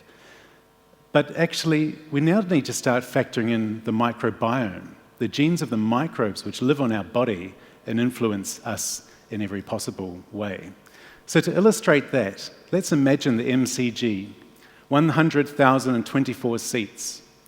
If we put a gene, one of your genes, on a seat at the MCG, you would fill the MCC members' stand, about 20% of the MCG. If you want to put all of the genes of your microbes in the MCG, you would need 20 MCGs. So the microbiome and its genes are influencing us in all sorts of ways, not just the gut, where there are plenty of microbes, but throughout our whole body. Our lungs influencing lung disease, even our brain. Our microbes are influencing how we think. So these powerful microbes hold great potential for combating disease. Can we harness the energy and power of these microbes? And we do some pretty cutting-edge science. We're working towards trying to figure this out. But one of the most effective means of using the microbiome at the moment is fecal microbial transfers. This is probably what you think it is. This is feces mixed with water. It gets administered to people, and it's remarkably effective in handling some disease settings. For example, chronic Clostridia difficile infection, a terrible disease. We are advancing a little bit. It's a black box. We don't know what's in the feces, but we're making pills of poo, which is a little advanced, but still we don't really know what's going on. What you are probably more familiar with are probiotics. Probiotics are when you take a single bacteria, you mix it in a sugary tablet and you take it. You can see these in the supermarket or in the pharmacies. But overall, they're not particularly efficacious. Very little data suggests that probiotics actually work. And part of the problem here is habitat. So you can imagine the Great Barrier Reef, this beautiful habitat with the coral, with the microbes on the coral, the fish, the salinity of the water, the temperature. All of these members of the community are living in harmony. It's an effective habitat. But if we try to change that habitat, for example, we add a single fish into that. If it was a lionfish, for example, it would decimate the coral reef. It would dominate the environment. There would be no balance left. Comparatively, if we put a goldfish in there, the goldfish is just going to die.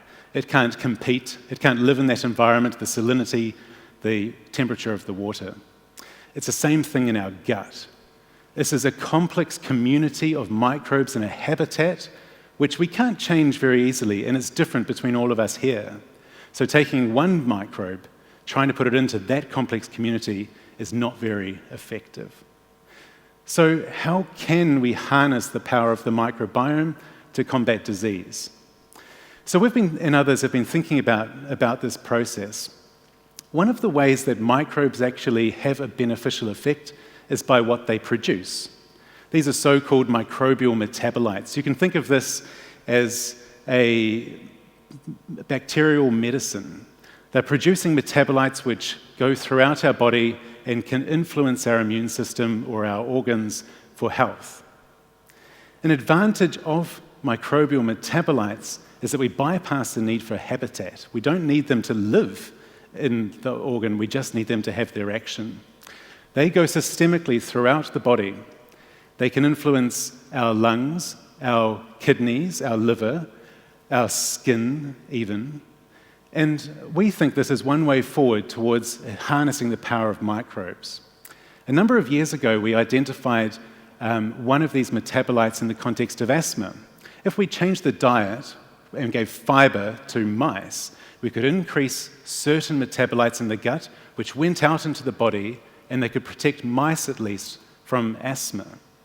But I think the step change which occurred after that was thinking, well, why don't we forget about the gut and the blood? Let's deliver it straight to where it's needed in the lungs. So we started to think about topical administration of these microbial metabolites. Now, we did all the safety studies that you need to do before you can give these to people. But the key step was what we call the boardroom test.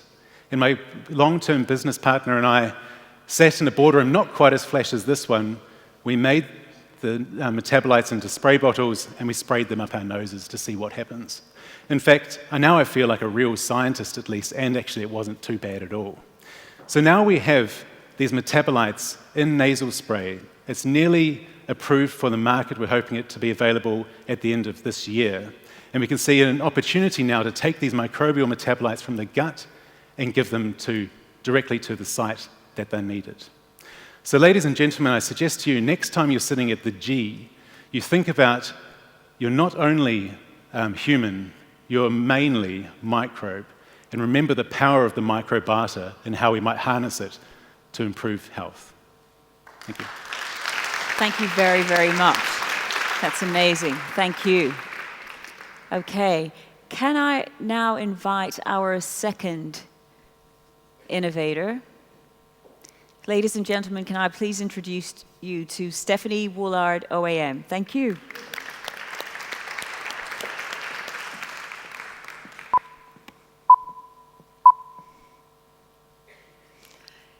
12 years ago, I was a 19-year-old walking down the back streets of Kathmandu in Nepal, and anyone here who's been to Kathmandu in Nepal will know the amazing kind of tiny weaving back streets and the vibrant colour and the hustle and bustle in Kathmandu.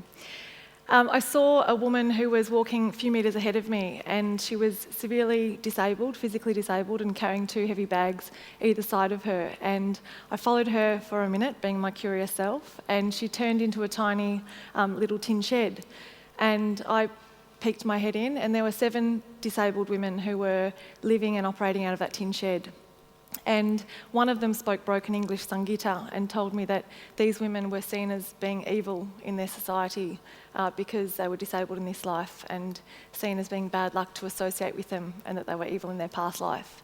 And as all of us would feel, I felt incredibly sad to see these women being stigmatised by their societies. So I had $200 and remember walking to the nearest internet cafe and calling my mum and saying, "Mum, I've got $200, met these disabled women living in a tin shed. Do you think I can make a difference? Do you think one person can make a difference?" So paid $200 to 2 trainers that came and trained them in skills. That is now a global manufacturing business that exports globally. Then we started a cooking school in Nepal that has now hosts international tourists every day. We've partnered with the main tour companies like Intrepid and World Challenge, and that generates local income now in Nepal rather than them relying on me and the 50 volunteers and my mum to pick and pack and send out all the products.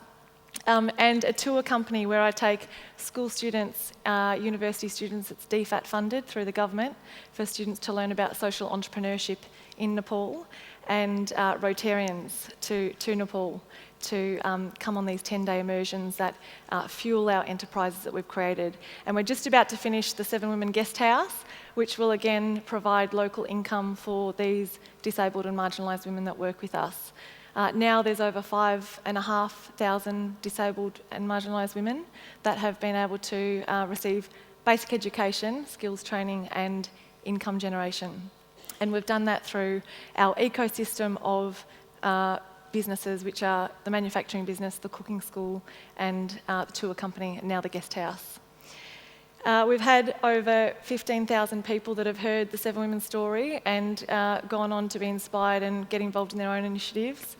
Over 5,000 women empowered and over 3,000 plus visitors, international visitors to our centre in Nepal. And just to share very briefly one of the women's stories, Sandhya. Sandhya, I remember her hiding behind one of the other larger women when I first peered into the tin shed, and she was covering her mouth, and that's how society makes disabled people feel in Nepal. Sandhya is now, we've invested in training her up in how to read and write herself, and her dream was to be able to share those skills with other women. And she's now trained village leaders that have come to our headquarters in Kathmandu that have gone back to their villages and trained hundreds of women in being able to read and write in their communities. And I love this photo because it shows that, you know, what is possible when women come together and unite, because the literacy classes, for example, created a platform for them to share their stories and realise that they are not on their own. And some of these women have come together now and created a police force in their villages. The villages don't have police forces in them, and whenever they hear about domestic violence, they get together and go to the doorstep of the households and knock and say, "If this continues, we're going to come back and give you a fine." And I said, "Does that actually work?" And the woman Bimla said, "Yeah, of course it works. We're all there together." In 2016, we won an award at the United Nations for responsible business, and that really gave us a global platform to share what we have created in Nepal. And one of the things I realised was, and learnt a lot about the Sustainable Development Goals at the UN, and 169 underlying targets there are for these goals, and 164 of them relate to business. So basically, without the involvement of business, we cannot achieve these goals. So also gave me a platform to speak on many different stages in many different countries, and realised how much people want to make a difference in their lives and in their professions. Which then, I've seen again and again that we need more inspiring global leaders to inspire these younger generations that are coming through, wanting to make a difference, and shining light on examples of people that have actually, are out there and are making a difference, and that it can, you can make a difference and be successful at the same time. So the future vision of 7 Women is to create a global network with these amazing people that I've met in the countries I've been fortunate to speak in. I've been keeping a bit of, box of business cards and all the different countries in the database. I want to connect them and create a global network that has businesses on that network, such as immersions to different countries, a venture capital fund that can fund young people with their business ideas, and a business back end that can take care of the boring things like, any accountants, marketing and those skills, and facilitate them to get up and running. This is our 7 Women logo, and the 7 stars, it's the 7 sisters Pleiades in the sky. The 7 stars represent the 7 women that I met in that tin shed, and the dots that connect them represent what is possible when we unite together to create change. Thank you for listening to me, and would love to, any of you who are interested in getting involved to come and talk to me at the end. Thank you. Thank you so very much. That's excellent. Thank you. Thank you. So can I actually invite our innovators? Oh no, we have one more. One more. Oh, Max. You will forgive me, won't you? Thank you. So our third innovator, Max Middleweek. Please put your hand together. Cool. Hi. Hey everyone, I am the last one, so I will keep it quickly. My name is Max. I'm the founder of Zero Impact. I'm from the space behind me, planet Earth, from the very top of the planet, and now fortunate enough to live down here in Australia with you guys. Everything we do on the planet Earth stays on planet Earth. We don't have a plan B. Now, who drank a coffee today? Me too. All of your coffee actually comes from this band of Earth in the middle. Very humid, mountainous, lots of rainfall, just the right climate to grow coffee, and it takes a lot of work to do so. It's really sad to say, though, that when we drink it, the waste ends up here in landfill. And this is ridiculously expensive, but it's also driving climate change. Because when waste coffee grounds break down in landfill, it's making methane, 25 times more potent than CO2 for climate change. And this is really bad, because it's all ending up here in our atmosphere. And we're playing a really dangerous game, altering our atmospheric chemistry at a rate never before seen. We're pumping so many greenhouse gases into the atmosphere, we have no idea what's going to happen next, but we can look to the past for some clues. Behind me is 1885. This is when the world was a lot cooler than today, and this is before industrial times. You can see the blue spots are cooler areas. If you fast forward to today, through industrialization, it looks a lot different. The red is hotter, and that's just in 140 odd years, and we still have much more globalization and industrialization going forward. And this is really worrying, because we have to find a way as a society to innovate out of this problem, or we're going to end up with this. By 2100, sea level rise could mean that right here becomes a new beach. But it's not a place you want to live, because we'll have the climate of Dubbo in New South Wales, arid, no rainfall, no one lives out there.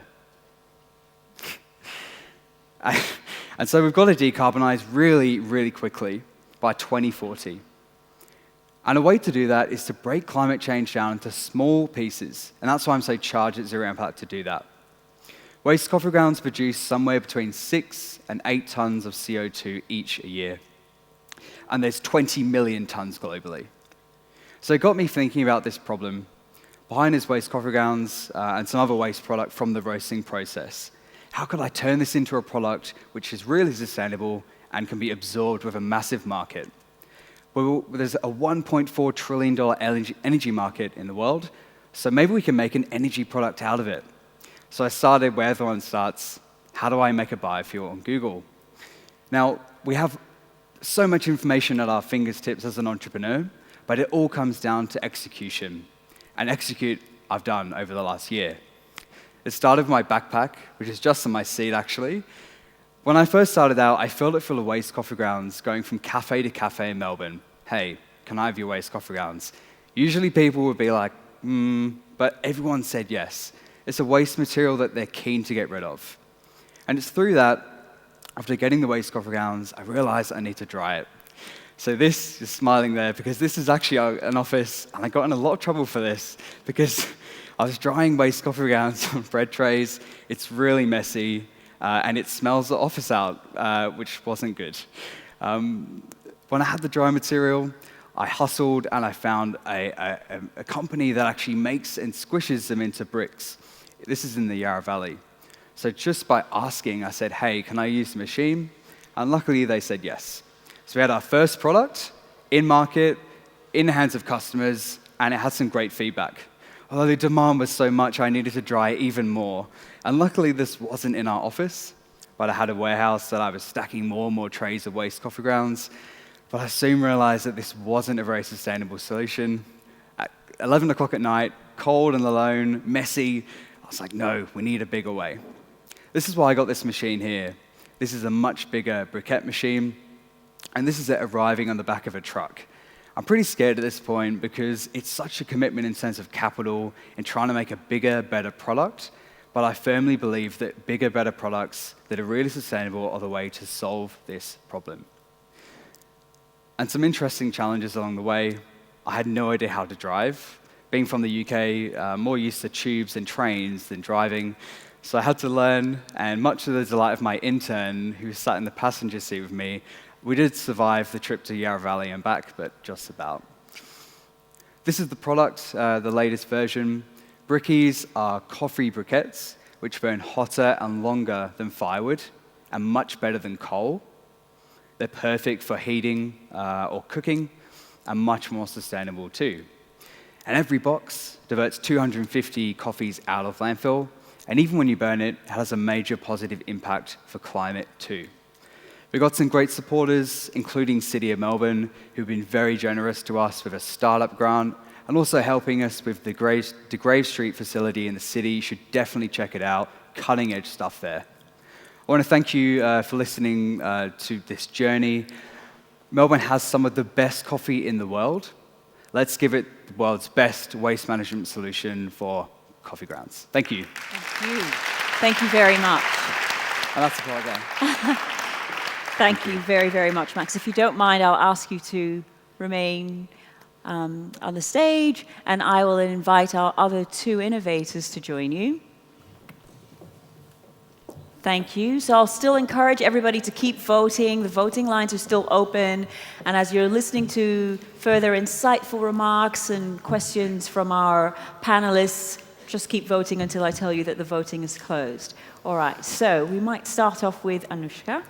So Anushka, if you would want to direct your remarks to Ben. Yeah, thanks, Ben. I learned a lot today, and I will be entertaining my 8-year-old son with poo pills conversations. I wanted to ask you, first of all, I learned a lot, so that, thank you for that, because the picture about MCGs and how, one person is capable of so much, I can't even comprehend. I need to process that. And then seeing a product, starting from there and seeing a product, a spray, was also an amazing journey you took us in a very, very short amount of time. My question is, you said the product will be available very soon. What's between now and then? So the final steps in having a CE label, which allows you to sell it in the pharmacy, is happening now, and it's been going on for a year. So once that is finished, which should be in the next month, that allows us to sell it into pharmacies, and we're talking to distributors now. Okay, so very close. Well done. We'll be looking out for it. Thanks. Thank you. Thank you very much. Yeah. Stephanie. Can one person make a difference? Well, yes, you have. More than 5,000 women, but through them, many, many more lives. So I had goosebumps listening to your presentation. It's a place. You know, you'll be hearing from me. I'll be there. I wanted probably to ask you. You shared a bit about the vision. I'd like to hear a bit more about that and how you're connecting these different people, platform, ideas. And personally, if you had a magic wand, what would that be? You know, what would that dream be? Okay. So I think I'll start with, I'm very passionate about this vision because with the mental health rates rising, you know, in society, and I think the stat is 48% of people are not happy in their jobs worldwide. 1 in 5 people experience mental health in their lifetime. You know, is it us or is it the system? So imagine if that 48% could live their passion and be supported to do that and have more examples of people that have been courageous and stepped outside their comfort zone to make a difference in the world. So the global network, I'm kind of at the beginning of it at the moment. I'm about to move to Ireland for the next, on Tuesday to base myself there to connect with some of these people that I've met. And so at the moment, the vision is real in my head because of the people that are keen to join. So for example, I've got a friend who's got a venture capital fund with 50 million in it, and she's could be a joint venture where she's really passionate about funding females in particular to follow their dreams and start their business ideas. The immersion tours I do in Nepal at the moment, but I know a lot of people that run sustainable tours in different countries and continents that could easily be added on. So tech platform and a bit of a directory of businesses that are making impact, organisations that are out there achieving amazing goals, and great people to connect to that are like nodes that can connect you to other people with your idea. Well, you should connect with Alex here if you haven't already, right? Okay. Yonki, the platform. Well, good luck. I'll be following what you do. Max, coffee. Yes. I love coffee, but I'm thinking twice now. Fantastic. Well done. This is amazing to also see a product. I was curious, you shared a lot about how much the waste was the greenhouse gas emission.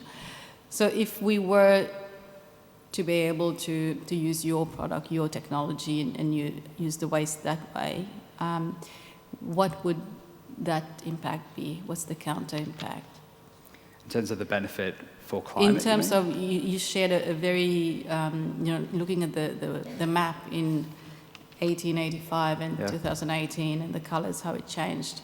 So if we were to go this way, and let's say everyone was to follow this, what would we be looking at? Zero impact can't take on everything, but what we can do is break it down into small pieces. Yep.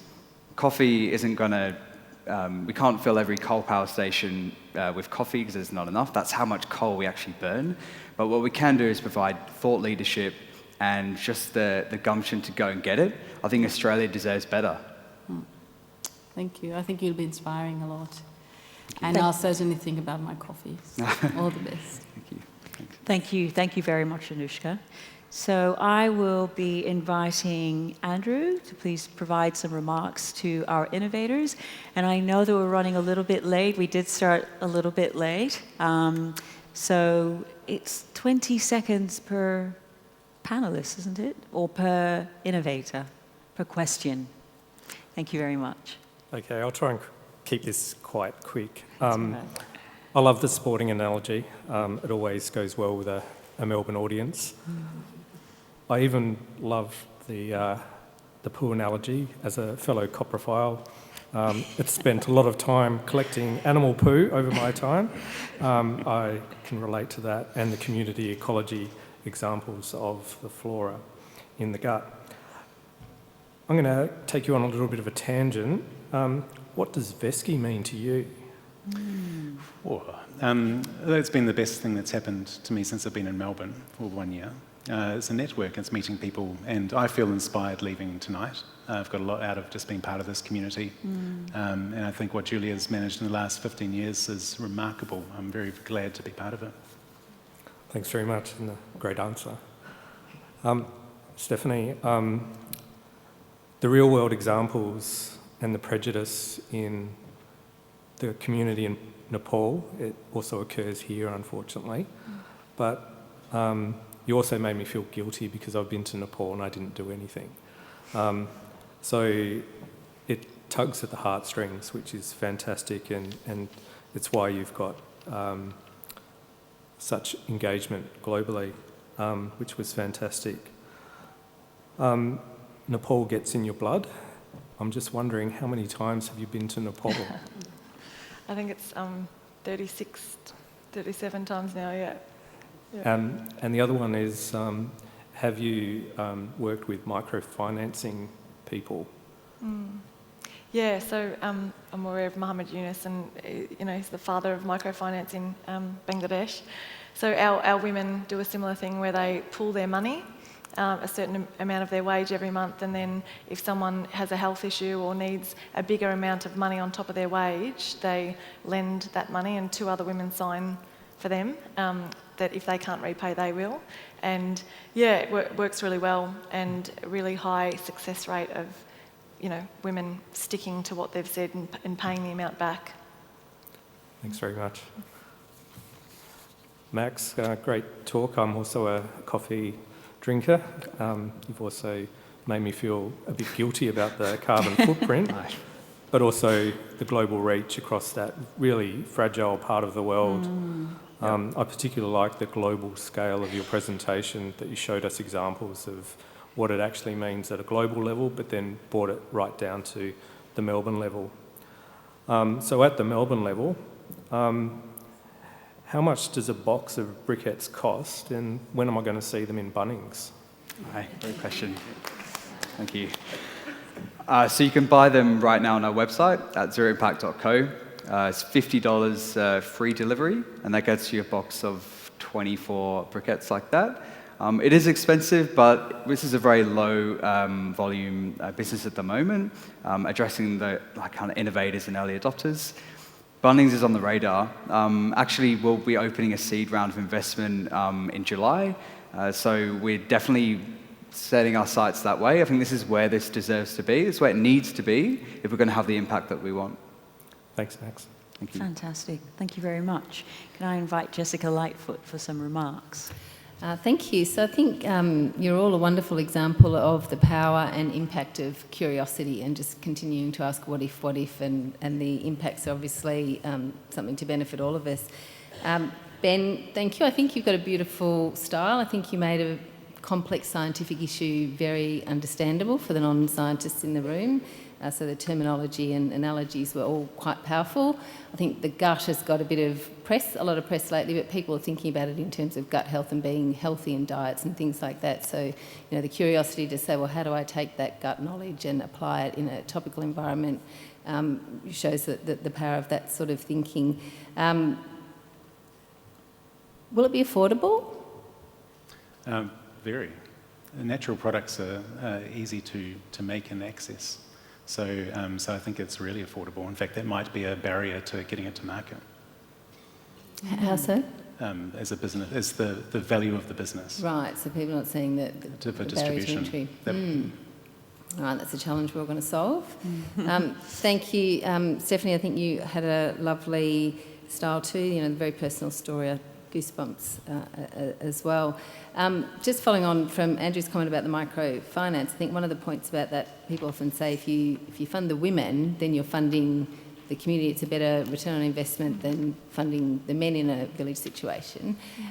I'm gathering from the story that you shared that it's a similar sort of prospect. I'm wondering, have you been able to measure the broader impact, not just the lives of the women that you're helping directly, but on their families and communities?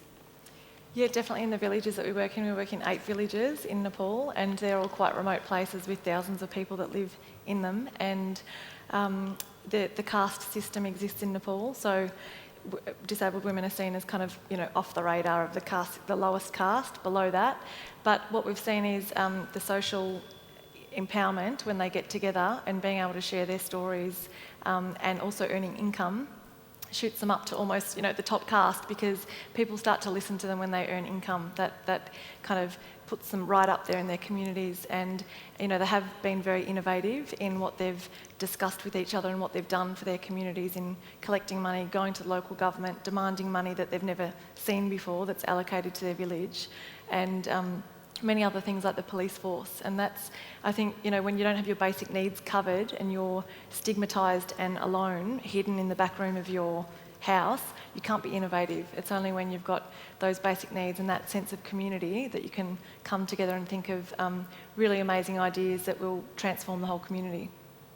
Amazing. I mean, I think the thing I thought about was that there, but for the grace of anybody's God goes any of us in terms of where and how we're born. So you've flipped that that class system on its head, and that's just a brilliant outcome. Well done. Max, another coffee addict. I don't feel any guilt whatsoever, but thank you for, now that I realise the environmental impact of my obsession, you've given me the problem and the solution all in one conversation. So thanks for that. It was a really clear and simple, powerful presentation. Those heat maps in particular, 1885 to 2019, was pretty mind-blowing. We talk about the environment all the time, but the power of those visuals was really quite compelling. And I think obviously, you just asked the same question, what if, why, how. So what I want to know is, after seeing those crates stacked in offices, I hope you're still friends with those people. But how long is the drying process? And when you're burning the briquette, is it a slow, intense burn, or is it a quick burn? Is it going to be good in my pizza oven, in my outdoor, little heater, or? Yeah, great question. So luckily transitioned away from that passive drying for now. So we use food waste dehydrators. Anyone who has a cafe who wants to reduce their waste by like 90%, buy one of these machines. That's what we're using at the moment to dry the product. In terms of the burn, this burns just like firewood, nice radiant heat for a very long time as well. Coffee actually has a really high energy content. So this isn't just greenwash. It's actually a product that is awesome and sustainable as well. Brilliant, love it. Loved it all. Thank you very much. Fantastic. Thank you very, very, very much to all of our presenters, speakers, innovators. Now, I actually do want to call everybody to the stage. Well, not everyone, but our innovators. So our living innovators, our working innovators, our playing innovators, and all of the panelists. If you could please make your way down to the stage. Thank you very, very much. What an impressive group of people this evening. Can you please put your hands together? I'm just acknowledging them.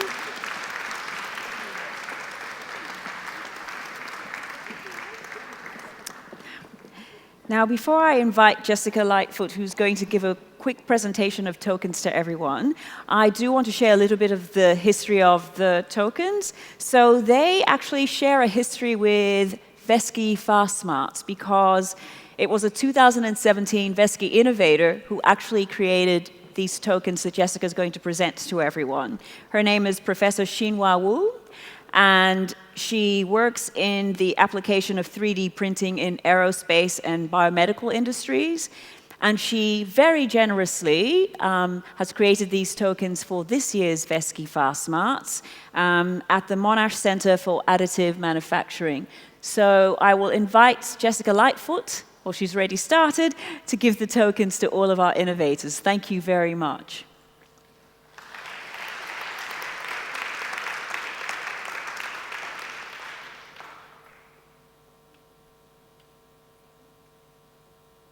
Well, while you're giving those presentations, I might actually just do my thank yous, because we are coming to the end of this evening, and I'm very conscious that it's probably past your bedtime, Yuma. Is it? So in the interest of getting you to bed quickly so that you can get to school on time, can I start off with acknowledging you, the audience, your participation, your voting, your cheering, your support. Thank you very, very much for coming out on a Wednesday night. I do think we have saved you from reality TV, But again, we thank you for your support. Thank you very much. I also want to acknowledge Julia Page, the Veski Managing Director and Chief Executive. Thank you for hosting this. Thank you for hosting us. And thank you for the work that you do in inspiring innovation. Thank you.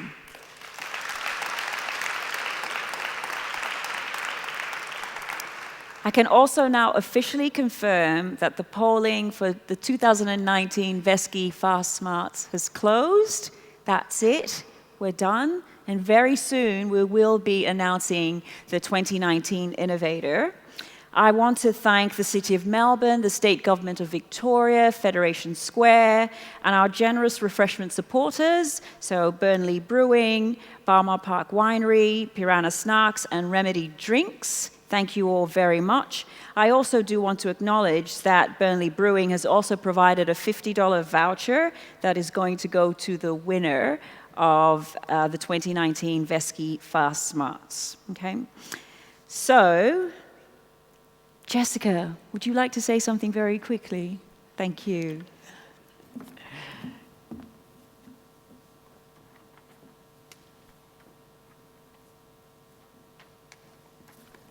Thank you. So just a few words while we do the quick tally. It's been a great privilege to be at my first Veski Fast Smarts. We've heard some amazing stories from some amazing innovators, advancing global knowledge and definitely putting Melbourne on the map as the place to be in terms of knowledge and innovation. Amazing things, cancer treatment from gold. I mean, just who would have thought? Finding new ways of zero waste to negative waste, great new concept. Possibility of inviting my sister to dinner from DC, and she does feel lonely because she misses out on key family events. So I think that's something that the family might all invest in.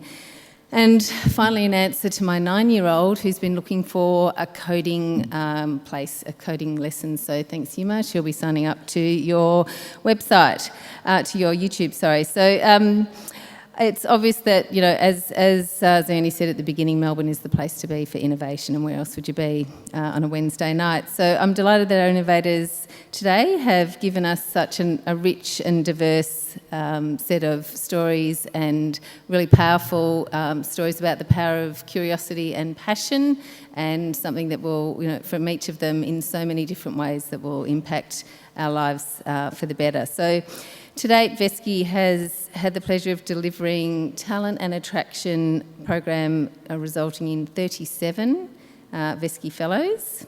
And I don't know if that montage up the top there, you'll see occasionally some little mock tweets to their 15-year-old selves, which are really quite powerful and interesting.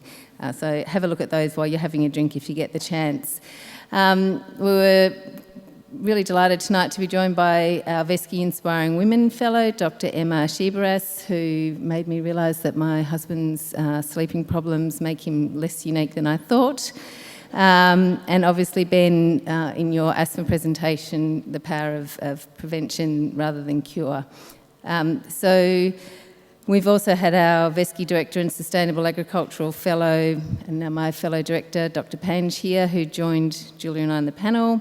And to thank also all of the other panel members that I've had the privilege of meeting tonight, if we could acknowledge all of those panel members. So I think I'm looking out for Sally, and here she is. This is like my dream, to be at the Oscars, but I'm kind of in a slightly different role, but I have the envelope. So we might have a drum roll, please. Thank you. And the 2019 Veski Fast Smarts Innovator of the Year is Daniel Pro Husky. Woo, negative waste man. Congratulations. That was really impressive.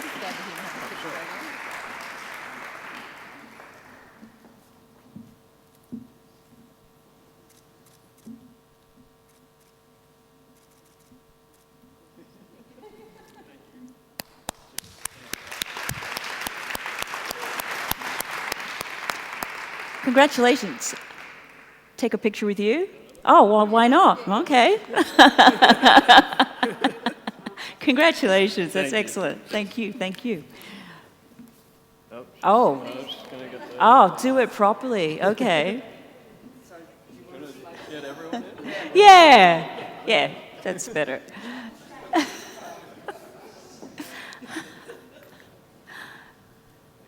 No worries.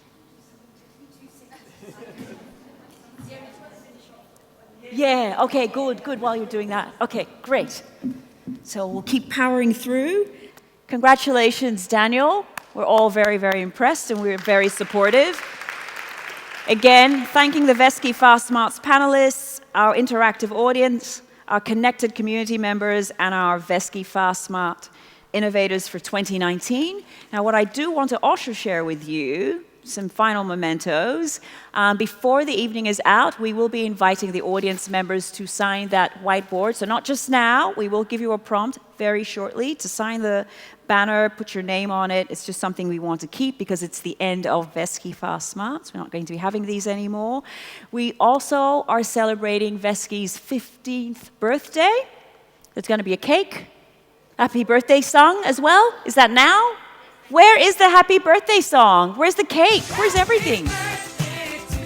There you go, Stevie Wonder. And we actually have enough cupcakes for everyone. So when you sign the board, come to the front and get a cupcake as well. And spend the rest of the evening getting to meet our wonderful innovators, our inspiring panelists, and meeting each other. Please introduce yourself to 3 new people this evening. So, yes? All right, so a few more pictures. Are there other people we want in the photos who are not there? We've got everyone? Up one level so we can get the cake. Well, yeah, there is going to be a photo opportunity for the audience. I just ad-libbed. I think there will be a photo opportunity. Are you, yeah? Yes.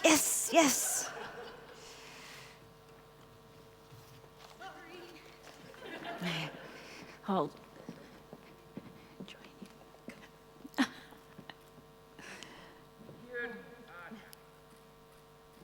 you tilt that sign a smidge toward from the top down? Yeah, that's it, thank you. Beautiful. Great, fabulous. You guys, perfect. Can I keep you until the...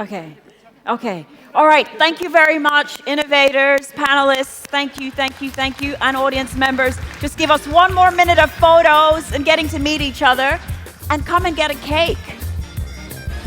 Julia, can we invite the audience members to start signing?